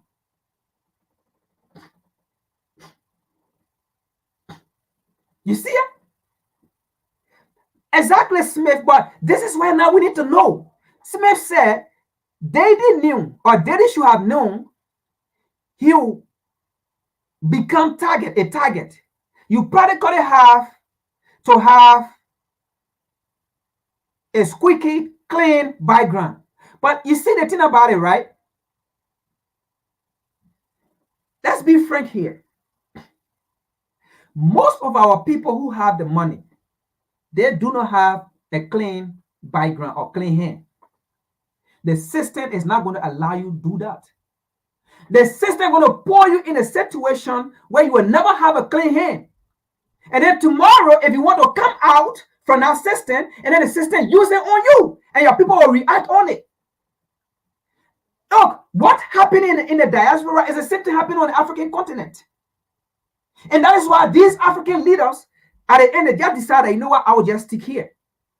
You think Nana Akufo-Addo for Eastern, he don't have a sneaky hand or dirty hand? The day he tried to turn his back, they're going to bring everything out. Look at Tinubu. Tinubu is alleged of a criminal record in Chicago, the current Nigerian president. You think he's working for the West? So Tinubu decides he want to do the right thing. They're going to bring everything out. So it's easy in a society creating a control by these people. And you think you will just dry up clean. It's not going to work. They will try, in fact, if they find out that you want to be clean, they will try and put criminal record on you by all means. So they're going to do something to pour you in a place so that tomorrow, the moment you want to do something for your people, for your community, they use it against you. And then the ignorance of the people, they go against you. And that is what happened to African leaders. African leaders who now decide to turn around and say, you know what, this is wrong. Then they use the past. And then the African who are dumb and stupid, then they take it and say, oh yeah, you are oppressing or you are suppressing or today, right now, I can tell you, if Tinubu just decide right now to do the right for Nigeria, they're going to bring everything out against Tinubu. And then what's going to happen, the Nigerian going to be happy and they're going to be thinking the U.S. is fighting for them. Because the reality is Tinubu have oppressed them. And I'm going to show some of the video here. We're going to talk about it. Like I said, I'm using Nigeria as a case study. But that's how on the African continent it is. I'm going to use Nigeria as a case study. So in a sense, the Nigerian are going to be thinking America is in their interest. America is fighting for them. So anything America say, they're going to go against Tinubu. In fact, they're not going to talk every nasty thing, bad thing about Tinubu. That's the time America going to bring the Chicago a case against Tinubu and bring it outside. And then now, the people are going to take it. But there are other human rights advocates, Nigerians, who are fighting this case. But because Tinubu is for the West, is for Washington, D.C., it's nowhere, it's dead. They don't want to release the information. That's how it goes. I will tell you, I don't know about Michael Jordan, but I will tell you, Michael Jordan may have some issue. The damn Michael Jordan, I'm telling you now, I'm assuming. I believe I'm assuming. I don't know, but I'm assuming. Okay? Let's put it that way. The day Michael Jordan decide, I want to fight for my black brothers and sisters.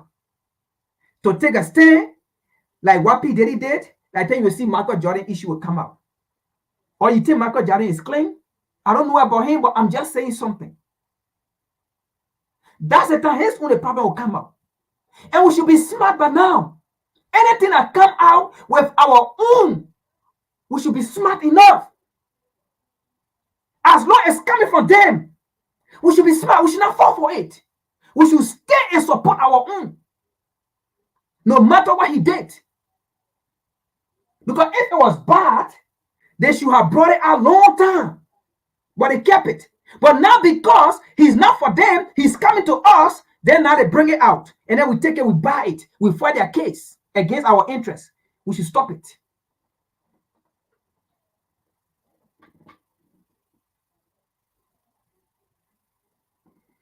You see how these people went into history. A letter that was written by their forefather. They went into history and then brought and then update it. They updated it. And then they analyze it. And then see how they call us. And when they do this thing, we fall for it. They say, yes. You see how we say they are ignorant, they are stupid, they are dumb. Look what they say in our letter. I'm telling you, we got to be smart. We should pass by this now, but now we should know now.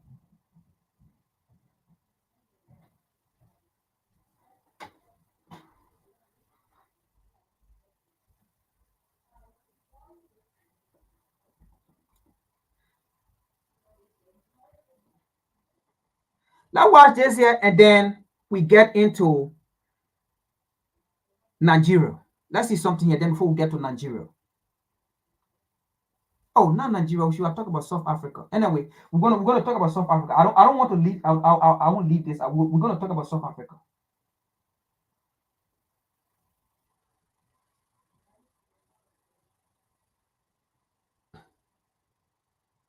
Changed everything. The genocide there is a genocide made in America, and people can see it.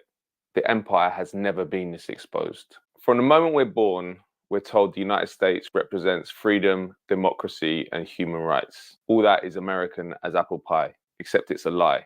Anywhere hope springs up, the United States will be not far behind to try and extinguish that hope. How can you think that the United States isn't an empire? It has a military budget which is the same as the next 10 countries combined. It has 750 bases in every corner of the globe. In Britain, we are completely controlled by the United States, and we have 12,000 troops across 11 so-called RAF bases, which are actually American bases. And we, the British people, are not allowed to know anything that goes on those US bases in Britain. I tried to request information from the British government about whether the US was using its sites in Britain to transfer weapons to Israel for their genocide in Gaza, and was told, we don't comment on allies' actions within Britain. An amazing black hole in British democracy and transparency. But that is because we are a vassal state of the United States. The Roman Empire, the Mongol Empire, the British Empire, none of them came close to having the reach and power of the American empire today. The United States has never not been an empire. From the moment the British colonists set up Jamestown in 1607, up till now, they've been expanding. Initially, it was expanding westwards to cleanse what became the national territory, wiping out the Native Americans, putting them onto reservations, tricking them to sign treaties which deprived them of their land and resources. And then in 1890, the internal frontier was closed. Soon after, the Spanish-American War started, after which the Americans took on a number of Spanish imperial possessions, and that's when the American empire globally started. Part of the reason that the American empire is hard to see is it doesn't operate like historical empires. It does have some formal colonies, but it doesn't have loads. It's not like the British Empire. What it operates is an open door empire, where if a government does not allow US corporate and financial interests to penetrate their market in exactly the way they want, they'll come in and take them out, either through a war or through subterfuge done by their vast intelligence apparatus. We've seen this countless times throughout history, from the coup against Iranian democracy in 1953, to the coup against Chilean democracy in 1973, to the attempted coup against Venezuelan democracy in 2002, to the successful coup against Bolivian democracy in 2019.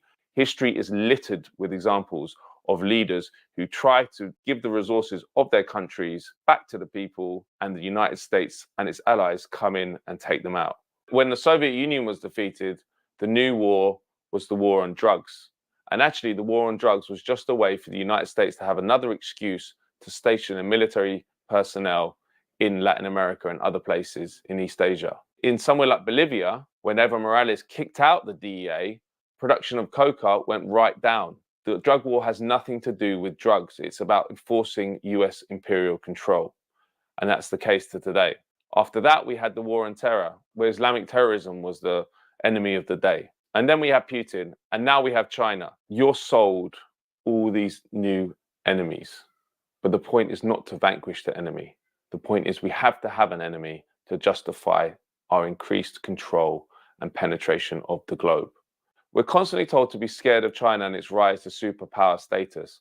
I'm not saying China's spreading its power around the world for altruistic purposes. It is an imperial power, but it has a different way of going about things than the Americans. It does not invade countries which don't do what they're told. It does not have an archipelago of bases around the world. In fact, it only has one overseas base in Djibouti. The brutal US and UK-backed war in Yemen, which created the world's worst humanitarian crisis, was promptly brought to a close when the Chinese got involved. And look at how they brought Saudi Arabia and Iran, two sworn enemies, to the negotiating table and successfully got them to sign peace accords. That goes against everything we're told about how the world works. We're told it's the United States that is the great peacemaker. It's the United States that is a neutral arbiter, and it's the United States that wants to spread peace and democracy. It's the opposite of the truth. The United States does not apply any values, any principles to its overseas conduct. The only principle it worships is control and power. But the American empire is failing. Look at Colombia. For decades, it was called the Israel of Latin America, the most heavily controlled US satellite state in Latin America. It recently elected its first ever socialist president, Gustavo Petro, who has been one of the most vocal supporters for Palestine and against the genocide in Gaza.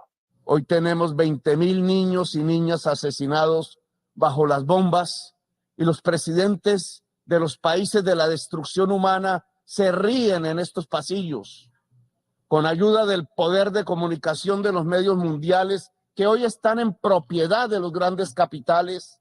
El control de la humanidad sobre la base de la barbarie está en construcción y su demostración es Gaza, el Líbano. Cuando muera Gaza, morirá la humanidad toda. That shows that the US does not have the control it once had. Once upon a time, they would have destroyed Petro before he got into power. Petro is a dedicated environmentalist who has made expanding healthcare to the poorest his signature issue. This is what the empire hates. They do not want to see power taken away from the small elite which does their bidding in that country. Don't get me wrong, American ideals are great. I just wished the American government lived up to them. And the point is, the American people themselves are lied to continually about what their government does. And the American people have a long history of standing on the side of justice against some of the awful crimes their government has committed. Look at the Vietnam War in the 60s and 70s. Americans very quickly can become animated about what their government is doing and try to stop it. And there are mechanisms within the United States for them to do it. But there is an imperial elite which runs Washington, and it runs it through the Democrats and it runs it through the Republicans. Those parties are parties of the empire. The people living up to noble American ideals of democracy and justice are the student protesters sweeping campuses in the United States. They are standing up to say, we do not want a government which supports genocide, which supports the obliteration of a people. Gaza has changed everything. The empire has never been this exposed. The media which covers for it has never been this exposed. The door is now ajar. We have to kick it in. These are just some of the areas covered in my new book, The Racket, A Rogue Reporter vs. the US Empire, which is an account of all the reporting I did for the Financial Times in Washington, New York, and around the world on how the US empire operates. So if All right. So this video just summarizes what have been spoken about, right? You see how they operate in the US, in the US, with people who want to rise, right? And that's the same thing they do outside of the US in other people's countries. Now, let's go to South Africa quick because we're running out of time. I can't leave it out, and I will not leave Nigeria out. We got to talk about it. Yes, we got to talk about it. Now, let me say this first. After the South African elections, right, I actually said I was never going to talk about South Africa. And my last video I did on South Africa was right after the election, and I talked about it. And I said, I'm not going to talk about South Africa because I was hurt on the decision they made, right? But I'm going to talk about it today. I'm going to talk about South Africa today, just briefly. I'm not going to take long. And I mean, I'll talk about South Africa again, maybe in a long time. But if anything of such come out, I will talk about it. But South Africa is not really on my list, you know, as a black nation to really like focus on it. But you know, at time I will. And that this is not a disrespect to my brothers and sisters, to my black brothers and sisters in South Africa. Okay. But I think I will say this. You guys are not listening. I'm sorry to say this. You guys are not listening. And some of the decisions you guys have done against other African nations is bad. All right? And it baffles some of us. But let's see here what happened here. You know, right after the election, and then they said it was doing government of national unity, right? And then they said the DA came second. First of all, that election was rigged. I think we talked about it already. It was rigged. Because under no circumstances the DA comes second to the ANC. Well, we know the ANC, you know, at that time before the election was the leading political party in power. And the next political party, the next leading political party was the EFF in South Africa. If you talk about ANC, the next party is the EFF, not the DA. Where's the DA coming from before taking second place? But again, I'm not going to go into it. I think we talked about it already, and we analyzed what happened in our election. And exactly that's what happened, right? Now, let's see an article that just came out in South Africa regarding the Ukraine. And, you know, after the elections, right? I mean, because of time, I'm not going to go into it, but we have already spoken about the videos are there. But let me just connect your mind. I said in our recording, the ANC is not the one to control the government, the so-called government of national unity. And it was not even the first time for South Africa to have government of national unity. 1994, when they had independence on Nelson Mandela, it was government of national unity, right? It was government of national unity. So this recent election of South Africa, it was not a government of national unity. It was not the first time, right? And I said in our recording that we did that time, the DA is the one that's going to control the government. It's not the ANC. Because the DA rigged the election. Okay? So that's have proven one of them today that the DA is the one running the government. It's not the ANC.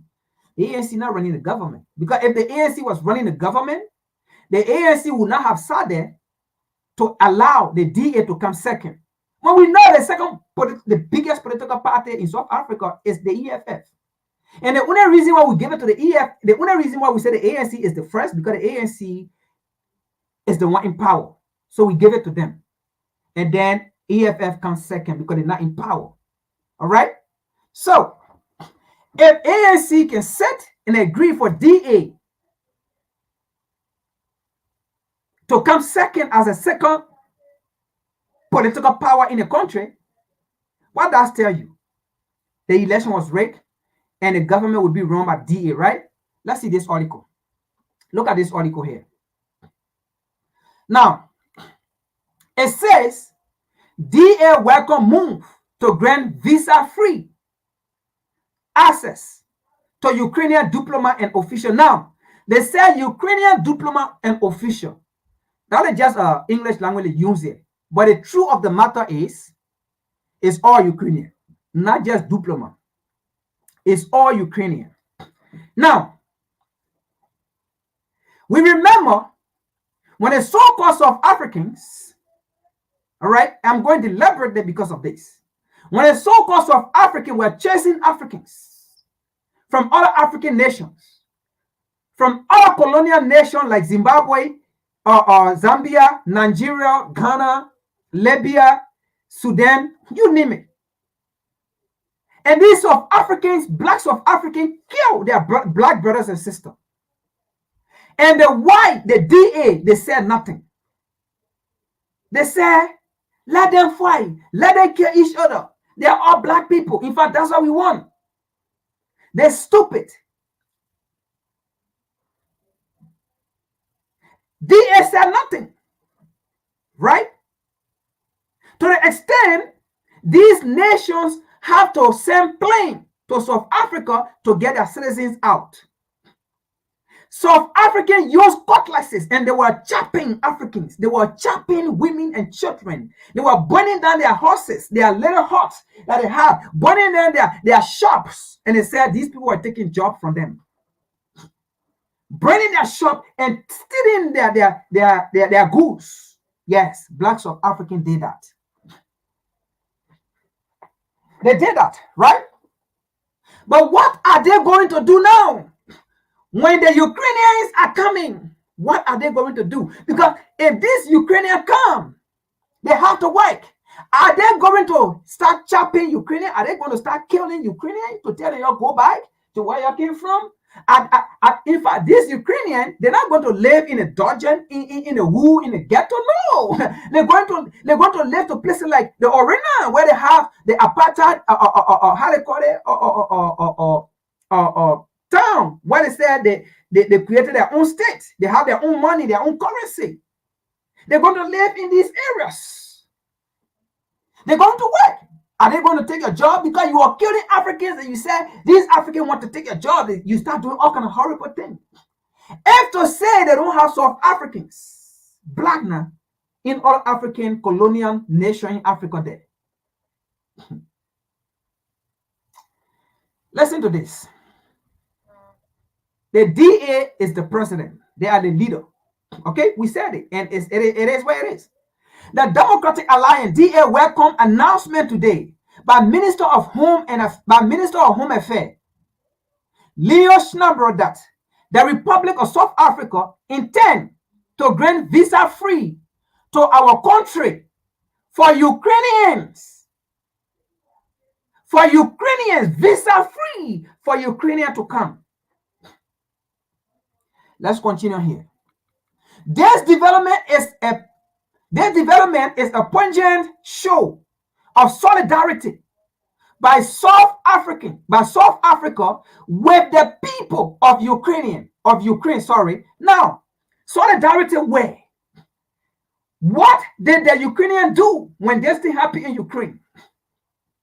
Didn't the Ukrainians say even their dog were better than African people just because they were black? To get on plane, to get on train, to get in their buses, in their car, to find safe haven, to find safe place. They said their dog are better to be on those trains, on those buses. And they were beating Africans. They were preventing them from getting on public trans to find safe place. Then the Ukrainian even mainstream media call Africans names, and they said we were better to die, and they said why should war go to Ukraine? Because they are blonde hair, blue eyes, this, that. War not supposed to go there. Only in Africa was supposed to be in the Middle East. Where was that solidarity? South Africans, we are black South African. We are asking you. I don't care about what the DA say or these people. These people have to look after their people. It's not a bad thing to look after their people, to look after their own. I don't care. This question is for you people. I'm talking about this not because I don't want for Ukraine to go to South Africa. Who cares? They will still go there, by the way. Whether we talk it or not, they're still going to go there because they control South Africa. Let's continue here. Let's continue what they say. And they say something here, right? You know, these people always use black struggle. When it comes to them, they use black struggle for us to seek sympathy for them. Let's see what they say here. This development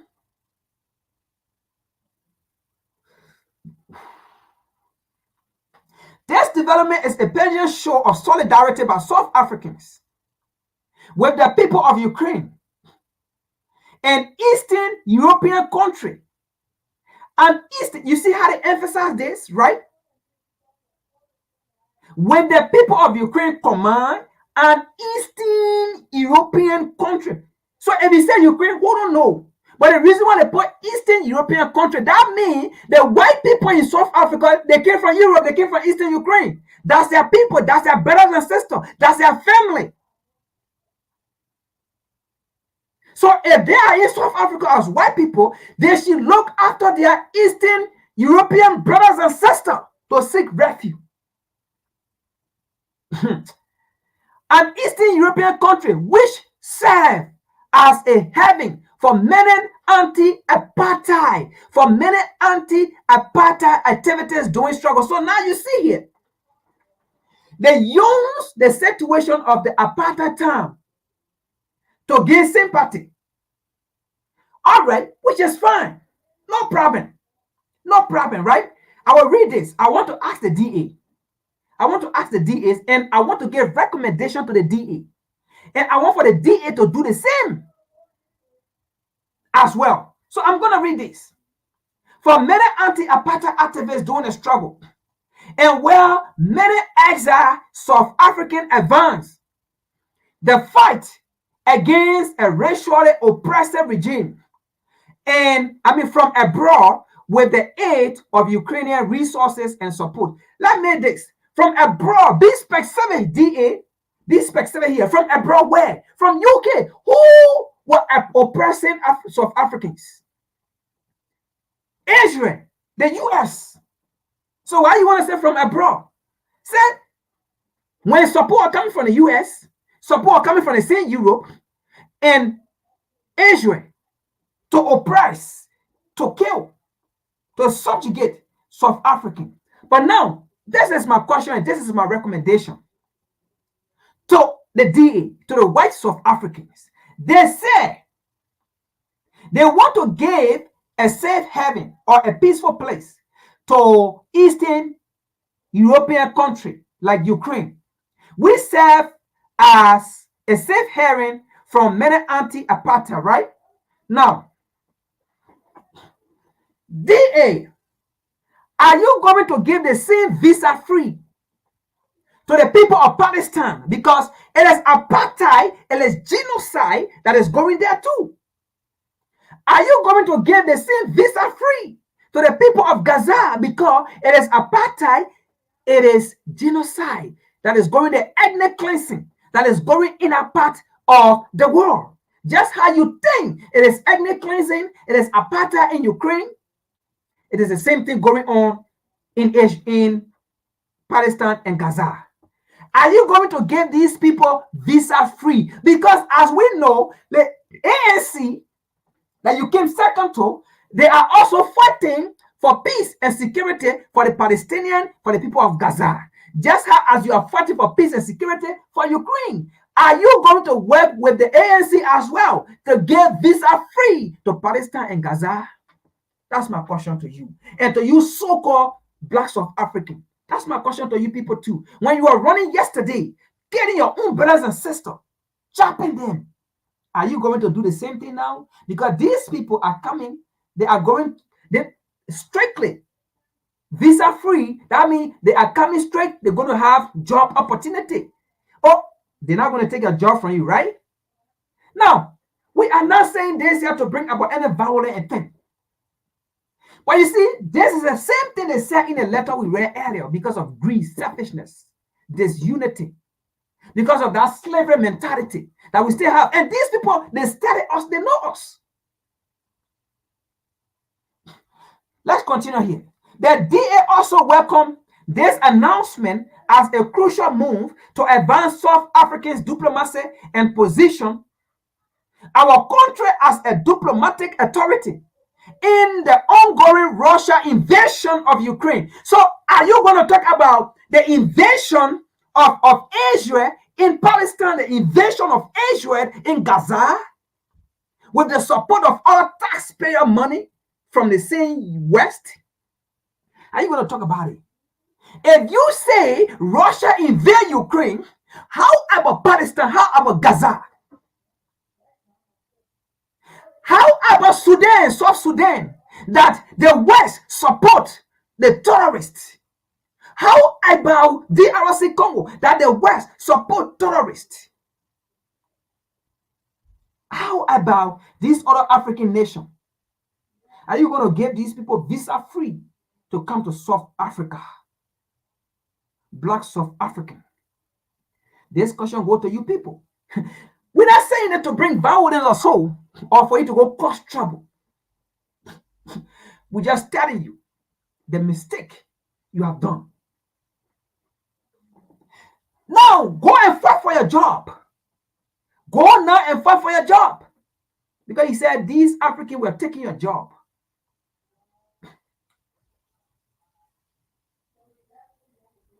Let's continue here. South Africa recognition of Ukraine and its right to sovereignty is a far better approach. DA, have you spoken about the recognition of South Africa recognizing Palestine freedom, recognizing Gaza freedom? Have you spoken about it?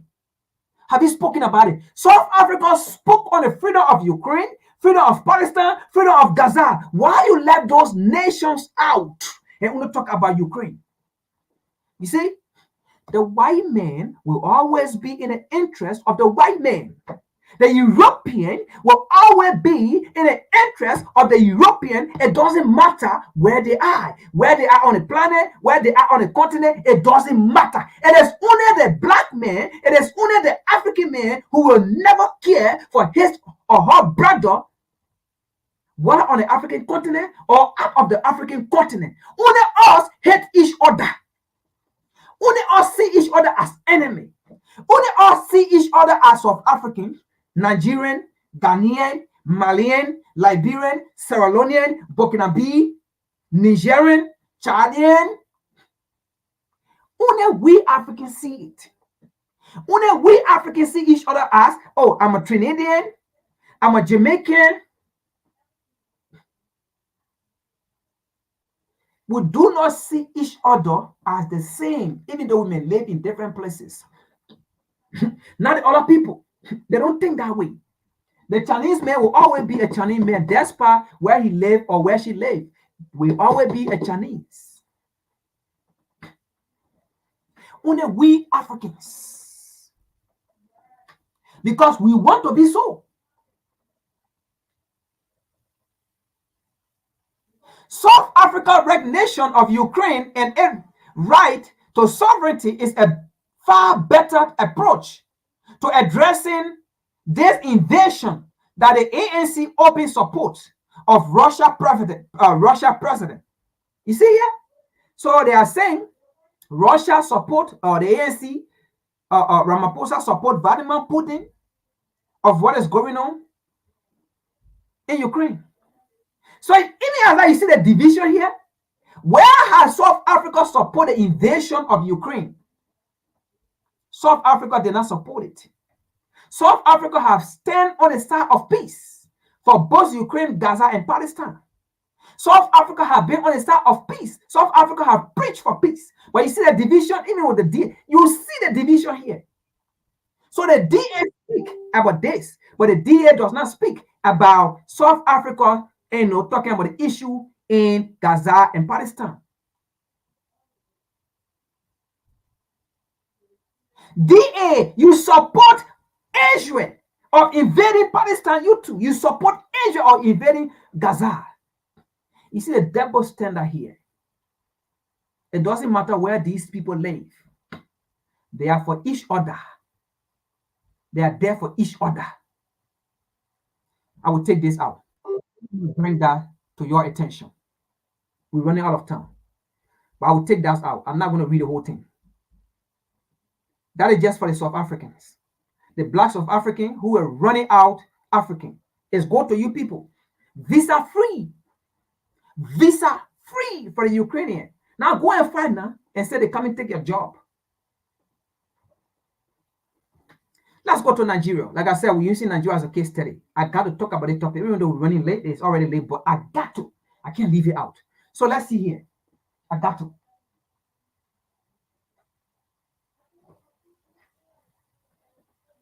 I got to.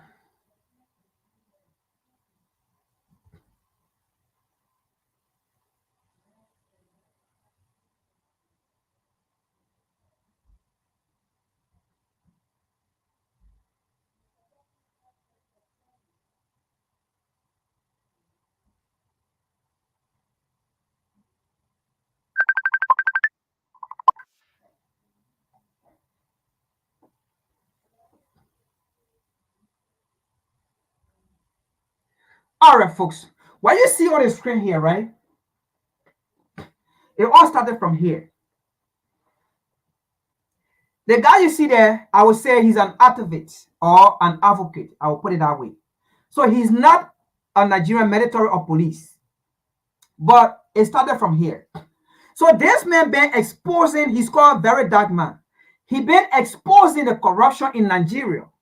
And because he been exposing the corruption in Nigeria, I can tell you, even the Nigerian police don't like him. They envy him, but he got to know that. Because they envy him in a way that they think that this man is making the Nigerian to know that Nigerian police are not working. So he's exposing corruption, even government officials, he's exposing them, even powerful leaders in the country, he's exposing them of corruption. Now, this uniform that he's wearing is not a police uniform. It's similar to the police uniform, but it's not a police uniform. He even got his name, VD and Very Dark Man, right? Now, people use uniform or similar to uniform, military uniform or police uniform in Africa to do comedies. And they don't go after those people. But because this man used it, not even a police uniform, but he used a similar to police uniform to talk about his advocacy and what he stands for and what he's going to do. The police went after him. But again, it was for a good reason. They went after him thinking that I was going to bring him down, but a father exposed the corruption in Nigeria. Now, Tinubu kidnapped. Tinubu is a kidnapper. Tinubu kidnapped 12 years old, 13 years old, 14 years old, 15 years old, teenager. Tinubu kidnapped them and put them in prison. Tinubu kidnapped those children and put them in prison. And Tinubu called them names. And then Tinubu charged them 10 million naira each. 13 years old, 14 years old, 15 years old children. Tinubu charged them 10 million naira each. And 10 million naira in an equivalent to US is $6,084. So each of those children have to pay $6,084 each. Tinubu kidnapped those children to make money out of them. Now, how did he kidnap them? You remember during the protest in Nigeria, where they were protesting for good governance against bad governance, where they were protesting for how they call it, for hunger, right? Just to eat.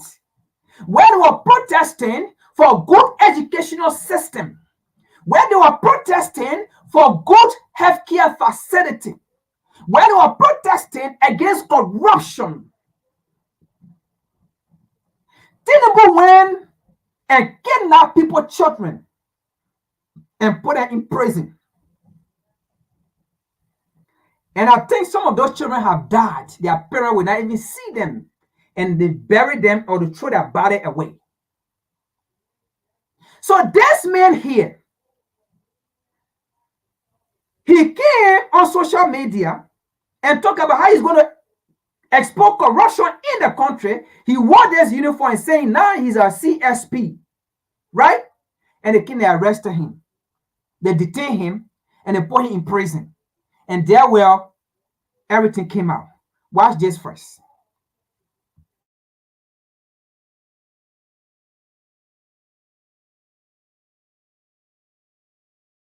Very Dark Man of the online division. All right. My name is CSP Very Dark Man of the online division, the Nigerian #1 online police. I am not an activist, so stop calling me an activist. Unlike every other one out there, I am dedicated to sanitizing the social media space by using my platform to stand against people that abuse power, oppress us, and especially my favorite customers, the online vendors. The online vendors that collect money from customers and they will not deliver the goods or deliver whatever thing that is agreed upon. I stand up against them 100%. Therefore, standing for the victims to collect their money back and to stand against general oppression in the society. Now, this work is not easy because a lot of people are really complaining about my approach and the way I do it. They say this boy is very rude, this boy is not mannered, he's disrespectful. But the truth is, you cannot fight for Nigeria with respect. That is why I tend to be disrespectful. And I swear to God, I'm not even going to change. I will disrespect a lot of people that are very bad and are bad egg in the society. 100%. Unlike the regular police that we have in the society, where they'll go through a lot of procedures and protocols, I don't do that. The moment you bring an evidence against anybody, I will stand up and spoil their name. I love spoiling people's name. I will spoil your name, and I don't care your position in society. I will spoil it so long there's an evidence against you. So it's better to be good and not fall into my trap. Now, how do I do this work? When you bring an evidence to me, I will post it online. I'll now carry those evidence. I'll now write a petition.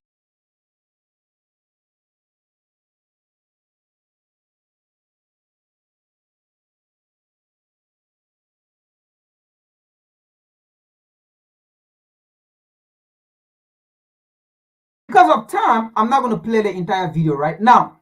You have seen it, right? So now, from this video, police went and arrested him, right? Interrogated him, and then took him to prison. Now, the prison is so happy that the prison they took him to is the prison where Tinubu kidnapped the Nigerian children. Tinubu kidnapped the children and they put them in prison. Now, if he did that to that particular prison, that means there are other children, because Nigeria have about so many states, right? Yeah, I'm not going to take a guess before I miss it. But let's just say they have so many states, even more than, yeah, they have so many states. Let's just go that way. I don't want to get wrong figure. Now, if he did that and they took this man to that particular prison, that means there are other children in other areas, because this protest took place in almost all Nigeria. So that means Tinubu kidnapped plenty children and put them in prison. Tinubu is a kidnapper. We'll put it that way. Because these are young children. Children. And then Tinubu is demanding them to pay 10 million naira, which is equivalent to $6,084 each. Where are they going to get it from? So now, they put this gentleman in prison. He slept in prison. And then the next money coming from his cell, he met these children. Watch. We're going to take it bit by bit and then get to the place. And now, and these children been in prison since August. Imagine the time that protest took place. These children, Tinubu kidnapped these children. The Tinubu government kidnapped these children since August. Imagine, since August. They have now been with their parent. Children that went to protest for good governance against bad governance. Children that went to protest for good educational system because they want to go to school. Children that went to protest for good healthcare system. Children that went to protest for food. Tinubu government kidnapped them and put them in cells. See here, what happened? How he saw these children. Look here. We'll take it bit by bit.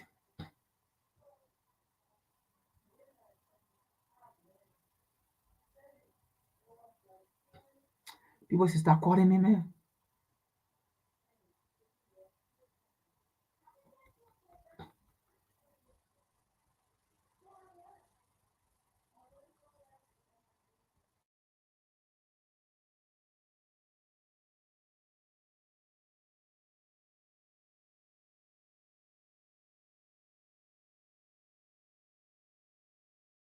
Okay. So you see on the screen there, these are kids, young children, babies, that Tinubu government kidnapped them. And then Tinubu government said he kidnapped these children because these children were carrying Russian flag during the protest. That is why these children were kidnapped for. So Tinubu did not see no reason to kidnap these children from their parents. But he said they were carrying Russian flag during the protest. They were carrying Russian flag. So if they were going to carry the U.S. flag, were you going to kidnap them? If they were going to carry a U.S. flag? So he said it is treason that they took Russian flag. All right. The question is, if they were going to carry American flag or British flag, were you going to kidnap them and put them into prison? Tinubu. And they are going to carry the flag of your slave master. Were you going to kidnap them and put them into prison? No, I don't think so. Now, these children, they did not even carry Russian flag. These children did not carry Russian flag. These were not the children that carry Russian flag. Even if they carry Russian flag, what these children know about flag, about Russian flag and things. These children see what is happening in other African nations. They saw what was happening in Mali, Burkina Faso, and Niger. And they saw the progress of Russian influence for those governments. And they saw the progress those military governments have done for their people. Why would they not want to carry Russian flag? That was the only offense Tinubu government said they were carrying Russian flag, and he kidnapped these children. Let's see here.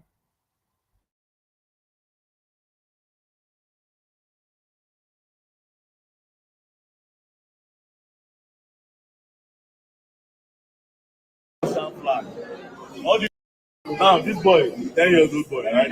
Me and this boy this side said, apparently these are the boys that the Tinubu government arrested, that they were flying Russian flag. All these children where you see like this now, they go prison because they could not secure bail for them. They are going to the prison now. They could not secure bail.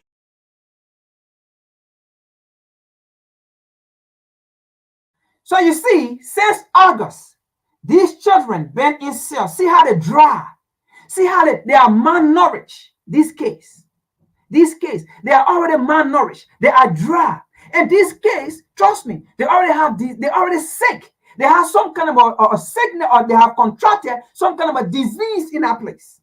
Now, the boy in a red shirt here, as I will describe him, he and VDM, this man, the advocate, or he said we shouldn't call him advocate, but he fought against corruption, right? He and this boy slept in a same cell. See this case right here, since August. Their only crime is they carry Russian flag during a protest. And since the month of August, they've been in prison. In prison. Tinubu took them to prison just for carrying Russian flag. And Tinubu kidnapped these children with the power of his military or police. And since August, these children have not been in schools, no good medical care, no food. Kept them there. Tinubu government.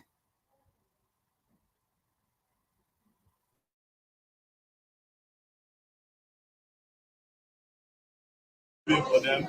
Now the question is this: what does this boy know about flag? This boy does not even have a basic education, let alone knowing that he flew a flag. So you are charging all these kids for treason. Me, I just came out of cell, and I was with them. That's the previous part. This morning I was going to pee when I woke up. I was going to pee when I saw this boy. I was like, this boy is my children. So now we came to court. They could not grant their bail. They have adjourned the case. So where are they going to sleep? They are going to sleep inside the cell again. And already they stayed for more than 90 days. Today is the 93rd day. 93 days for all the children see them everywhere. Today is the 93rd one. Boom. This one don't leave. Which food? This one don't leave. See everybody. And all the way from Kano. Where they carry from? Yes. From Kano. Go them from Kano to Abuja. Where's their parents? Their parents now go they cry. Nobody see them. All these are kids. 10 years old. How old are you? And the best condition. 14 years. All of them are less than 17 years old. It's crazy. It's crazy and it's not fair. Come on. This is the Cape Flats. The murder.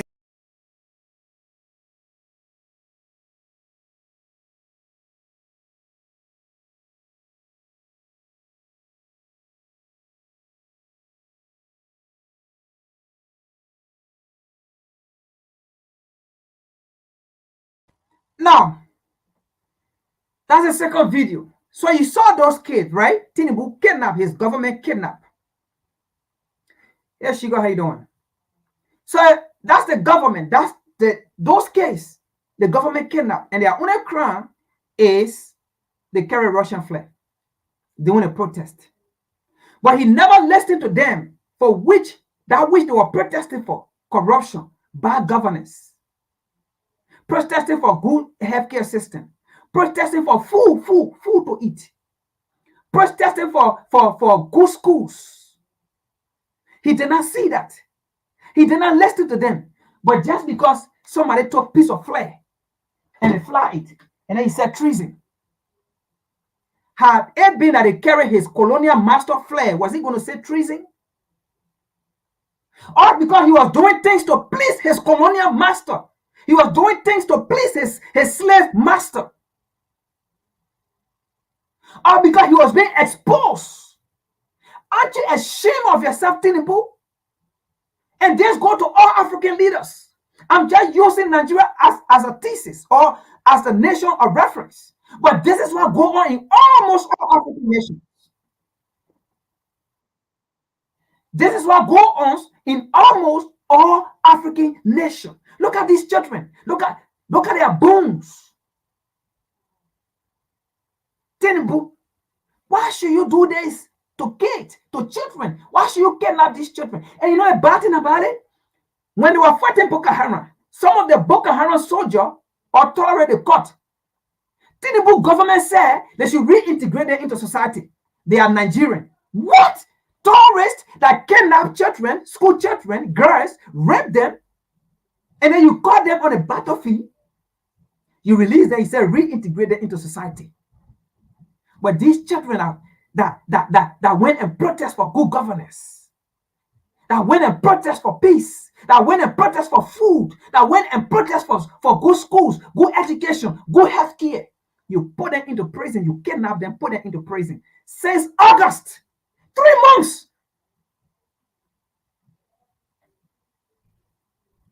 They've been in your kidnap prison. Tinubu, are you a government? Aren't you ashamed of yourself? These kids, you kidnap them from their parents. How would you feel if they do that to your children? How would you feel? Of that age, your child is in cell. Being treated like that, Tinubu, how would you feel? Let's see the next one.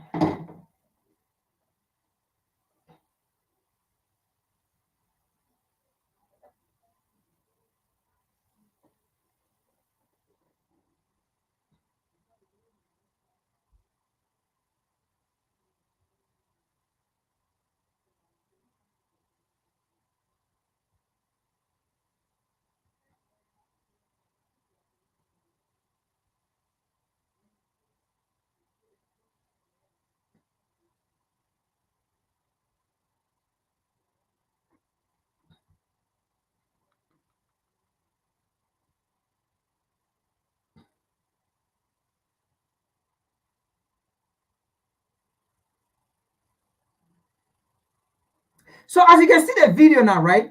These are the case in a court. Tinubu, look, what a shame. Tinubu took these children to court. These children is, look here, this case. Tinubu took this case to court. He took these children to court. And then these children don't have the money. Then Tinubu took them back to the cell, to prison. Tinubu, he took them back to prison. The children, they don't have the money. They don't have the 10 million naira, which is each of them have to pay 10 million naira, which is equivalent to $6,084. Each of these cases in here, they never had the money. Tinubu then took them back again to prison in this condition. And as we speak, Tinubu still have them in his custody. Tinubu still have these children in his custody, demanding 6,000 each from these children. Almost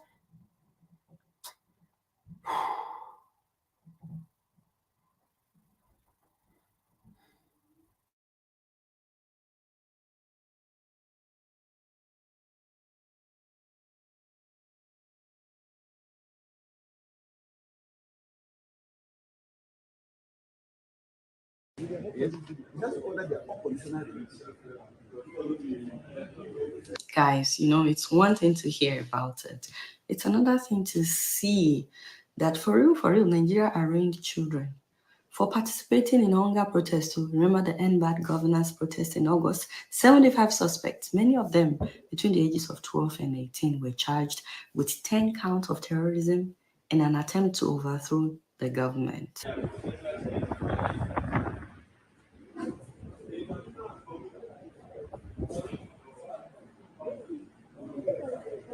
Wow. They are saying that these children want to overthrow Tinubu's government. How?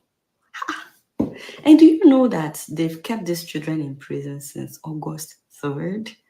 And they clearly look malnourished and sick. 4 of them collapsed in court. Let me go and take the video.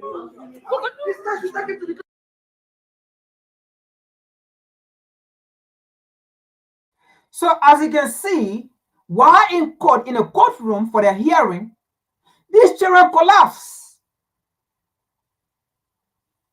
So imagine some of these children have died in their cells, and they just took their bodies somewhere, buried them, and their parents would never see them.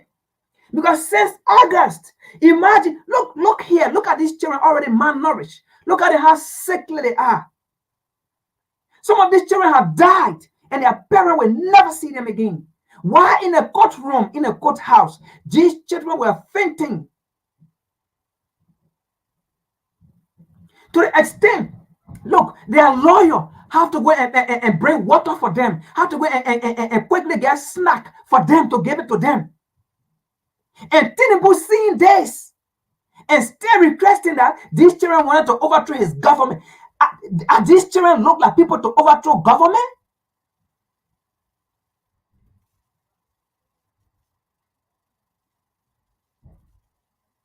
And then he's still demanding $6,000 each from these children to pay. And they never had it. Tinubu then took them back to prison. Imagine. They're fainting here. And these so-called Negro lawyers, to the Tinubu, the federal lawyer, they sat down there and looking at these children fainting and dying, and still talking about charging these children.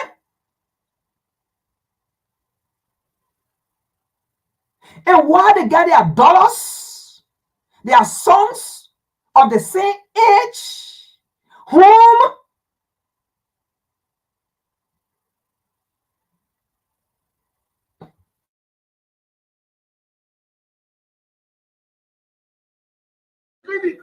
They can't even hear now. Hospitals should do their business. How can you arrange children?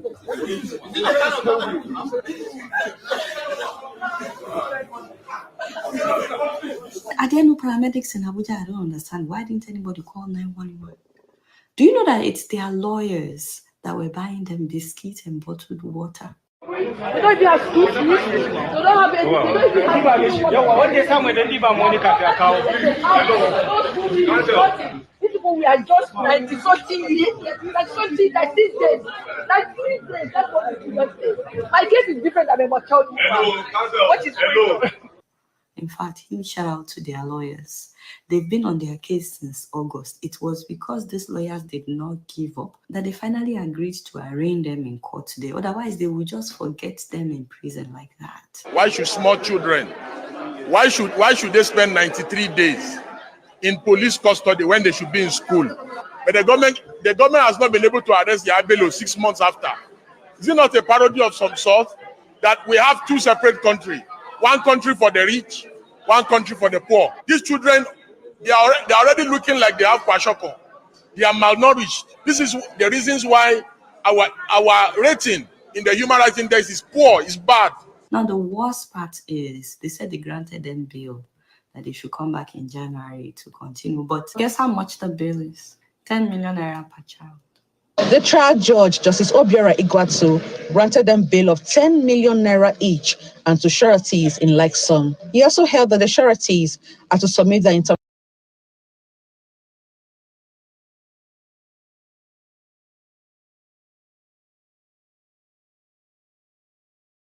Did you see this judge, the federal judge, put his colonial wig or whack or nonsense on his head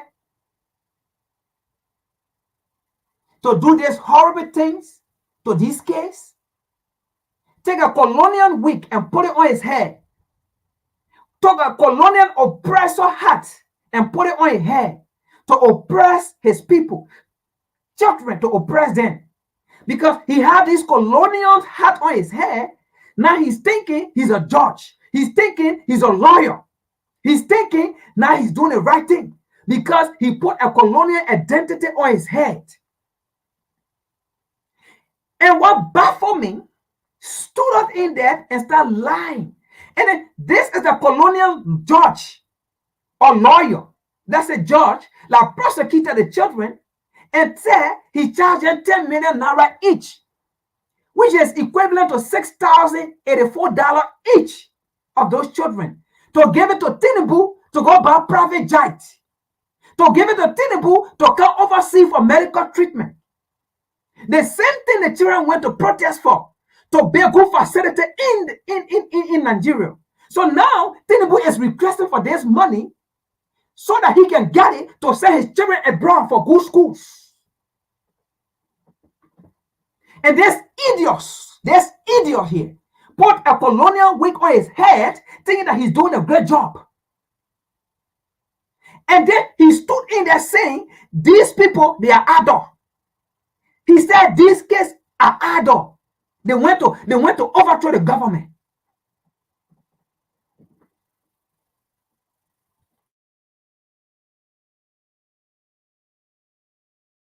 Bail of 10 million naira each and to sureties in like sum. He also held that the sureties are to submit their international passport with the court registrar alongside passport photographs. The sureties are also to swear to an affidavit of means. 10 million. No, like for you, is this a joke? We have been granted bail. We will strive hard to meet the bail conditions if we can. The conditions are quite neck-breaking. It is like giving bail with the right hand and taking with the left hand. We will strive and do our best to perfect these conditions. But if we cannot meet those conditions, we'll come back to the courts and seek for a variation. Because we have shown that these are young persons who are hungry. The essence of the protest of August 2nd is to end hunger in the land. These children don't have the money to meet bail conditions. So guess what? They took them back to Kuje prison. I don't even know where to start. Many of them, they just carried the Russian flag during that protest. They don't even understand. How dare you charge these boys with treason, with terrorism? So it means they've not been in school. They've been malnourished. You put them in prison and you don't even feed them. Many of them, their family members don't know where they've been since August. And you want them to pay to build themselves? 10 million. This is not right. Now, I thought I had seen it all. You see how everybody is like, children, this, that. You guys will not believe what the government lawyer said. In fact, he basically told us that what we see is not what we see. These boys that we brought to the court today, all of them are adults. Most of them are married men.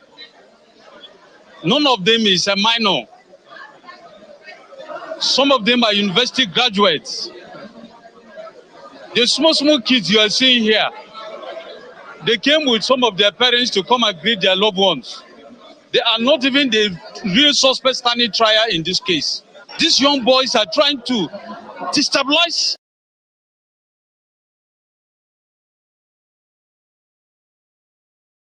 Even as he speak, right? That's the government lawyer there. Now, look at his colleagues right behind here. Calling this case married men, university graduate. His own colleagues are even laughing. Like, damn, how can you laugh? How can you call those kids married men? How can you call those kids college graduate, university graduate, those kids? This idiot, this slave. His own colleagues are laughing at him.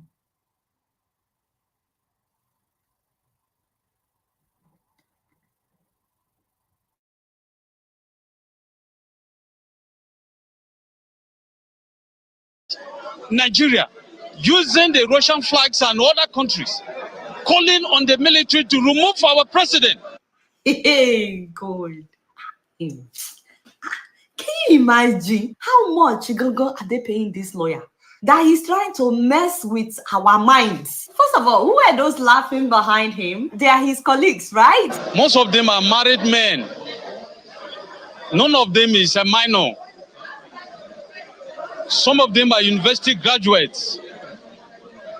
Even his colleagues don't believe him. Meanwhile, real terrorists, Boko Haram members that were arrested, we actually pardon them. They don't sentence them. They say that they are repentant. They pardon them. These kids were hungry, so they were protesting because they were hungry. They kukuma go and starve them in prison. When we have real criminals going up and down in Nigeria with bodyguards, Yaya Bello is there, allegedly stole 84 billion naira and another 100 billion naira.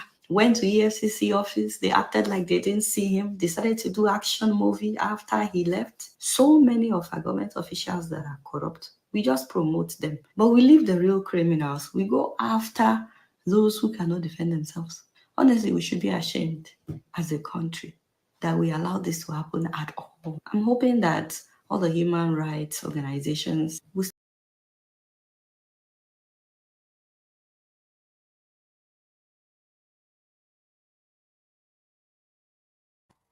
Yeah, so those are the kids that Tinubu kidnapped.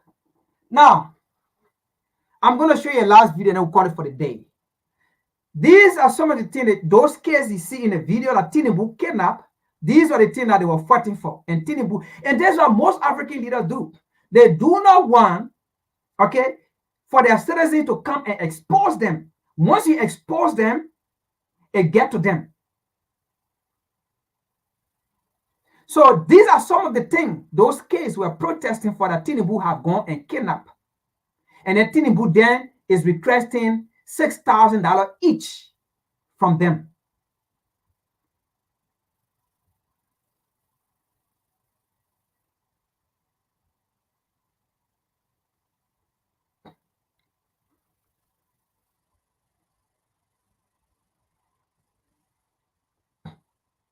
So these are the things that the kids, this is one of the things that those kids were protesting for. Good educational system. But Tinubu say those kids do not need educational system. Tinubu said Nigerian does not need good educational system. And this go to almost all African nations, apart from the AES, as we can see, for now, we'll take them out. But this go to all African nations. This is how exactly all of them look like. They do not promote education in their nation, healthcare in their nation, all because it is part of design. Do not educate the people. You saw what we read from the first letter from their slave master. Do not educate them. Do not give them an environment that will make them think to do for themselves. Put them in an oppressive state that will be dependable.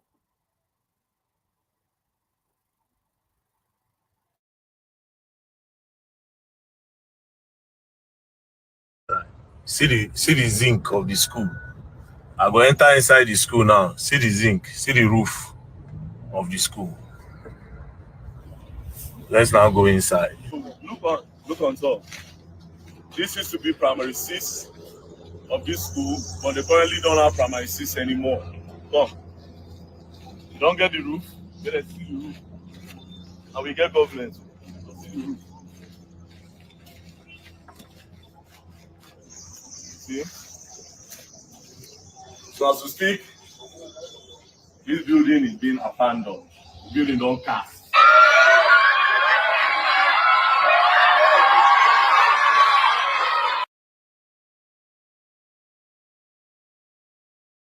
And you see this kind of environment, kids are in there learning. They have school kids in this kind of building learning.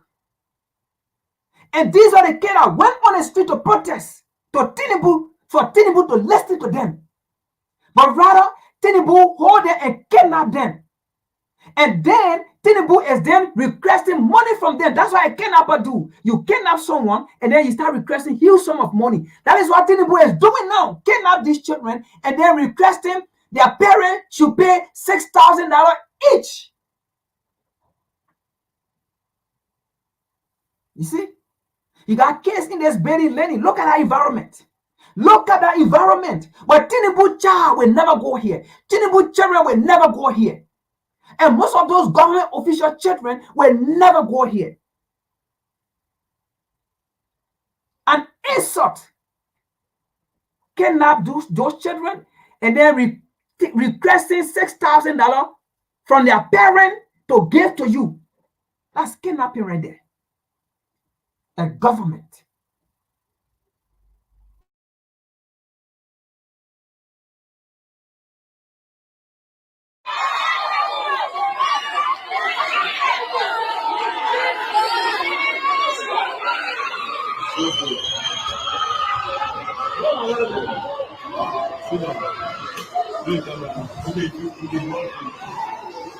What class is this? Just 2C. Yes. Now, what around the class? Look at the walls.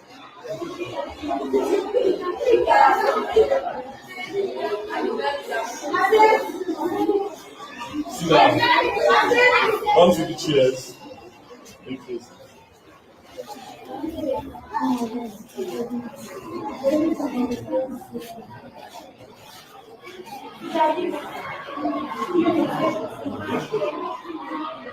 How many people on the chair? This chair is supposed to be how many people? 3. This chair is supposed to be 3. Yes. How many are you? 1, 2, 3, 4. Which kind of chair is this? Okay.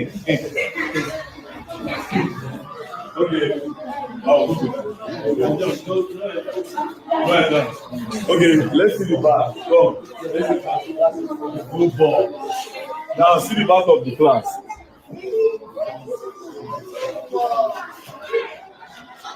That's the explosion happening right there. Are you serious? See the back of the class. See the soccer view.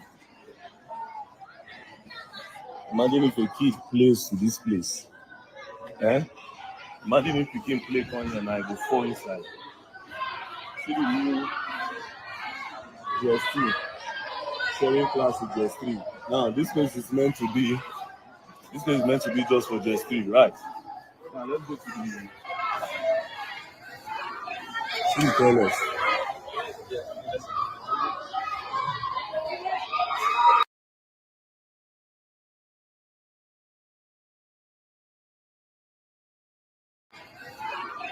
See the toilets.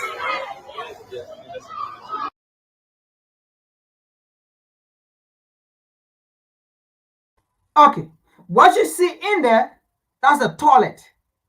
Okay, that's the school toilet. Where you go to eat yourself, that's the toilet. Imagine, look at toilet. And these are the things that those kids Tinubu kidnap, and now Tinubu is requesting the parent to pay money while they are in Tinubu custody. Tinubu is requesting those children, their parent should pay $6,000 each before they can be released. See the thing, what those kids went and they were protesting for. Look at schools and look at the school toilet. But Tinubu child will never go here. His children can never go here to ease himself. Those government official children will never go here to ease himself, but they run private jet. So Tinubu said it was an insult that these kids went to protest, to asking for good schools, for good facility. He rather put them in prison and they are there dying, being malnourished. And then asking the parent if they can pay $6,000 each, he's not going to release them. In fact, they took them to jail because the day of their court, they couldn't pay. The parent could not meet that demand. And Tinubu said they should take them back to the prison. They should take them back to the kidnap house.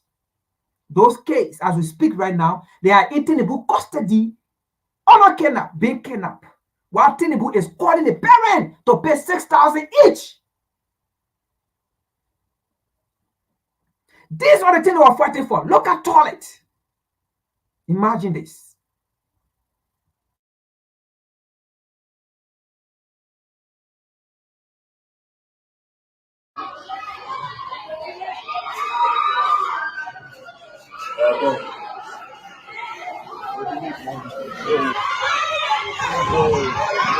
This is supposed to be a bowl for water, and it has been cancelled. Show the see. Bring them. Hold on now.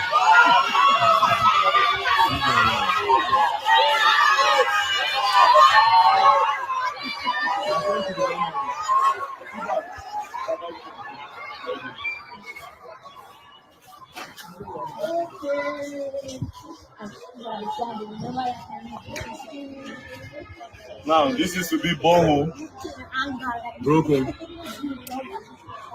So let's come to the primary section. Primary section is even worse.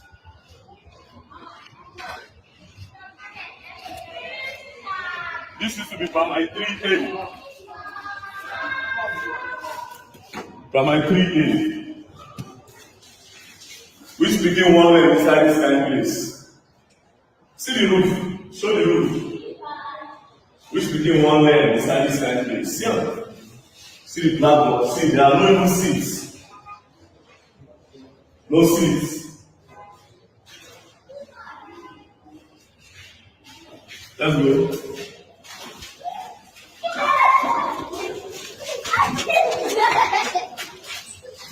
This primary 3D.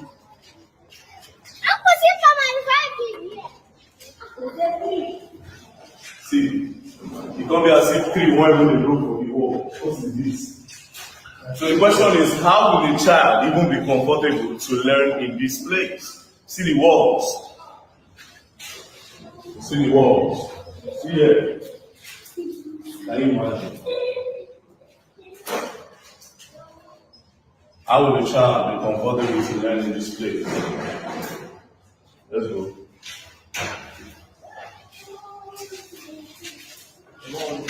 Yes, you were telling me about him now. So,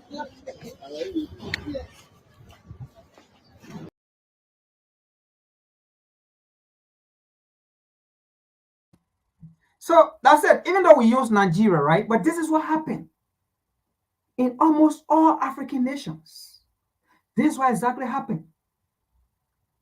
But they will go and take loan. I mean, I don't even call it loan. They go to the World Bank, their slave master gave them money to oppress their people. And then the slave master will come and tell the people in that country, hey, we just gave 10 billion to your citizen, to your government. We just gave 2 million to your government. Like what just happened in Ghana? That is why Ghana, Nana Akufo-Addo continued to sell his brothers and sisters. Just last week or so, Nana Akufo-Addo already leading power. He went and took another $250 million from World Bank. You live in power. Why are you taking money? You live in power. By November, you're going to be leaving power also. Why are you taking loan? Why are you taking money? So that money is not going to be used. The next government not going to use it because Nana Akufo-Addo took that money. They gave him that money because of his good work he been doing for the slave master. So before he leaves power, they gave him that money as an appreciation because the citizens of Ghana will never see that $250 million. They will never see it. They will never see any development. They will never see any progress. That money is an appreciation for his slave master to him as an appreciation for what he has done over the years since he's been in power, that he never betrayed his slave master. So they have to appreciate him over an award of $250 million. Then say they gave Ghana loan.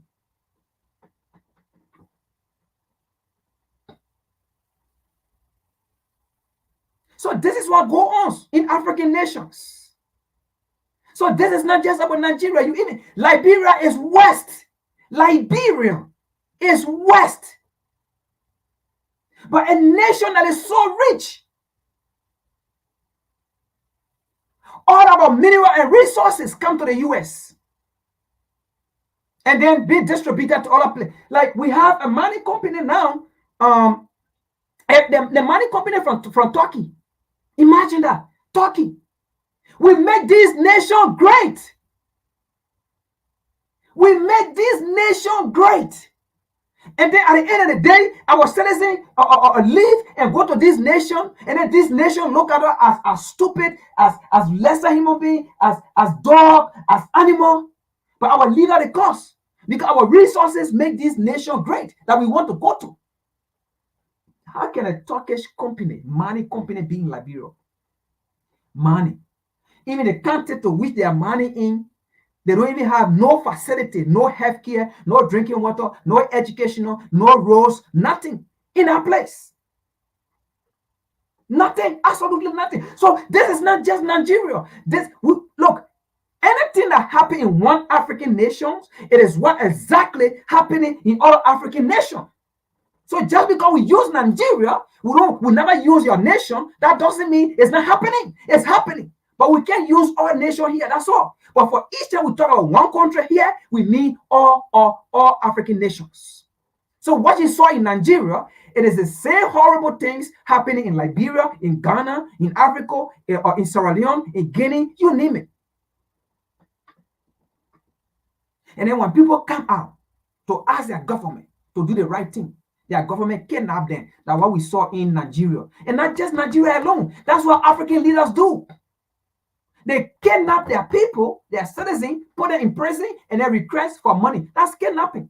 You kidnap them from speaking out. You kidnap them from talking the truth. You kidnap them, put them in prison, and then you request for a huge amount of money. That's kidnapping. Now you're asking those kids, their parents, to pay $6,000 each. Anyway, thank you for being on. This is today's presentation. I gotta go. You gotta go. Share, like, subscribe. Thank you for hanging in, and thank you for all your comments. We'll see you next week. Peace.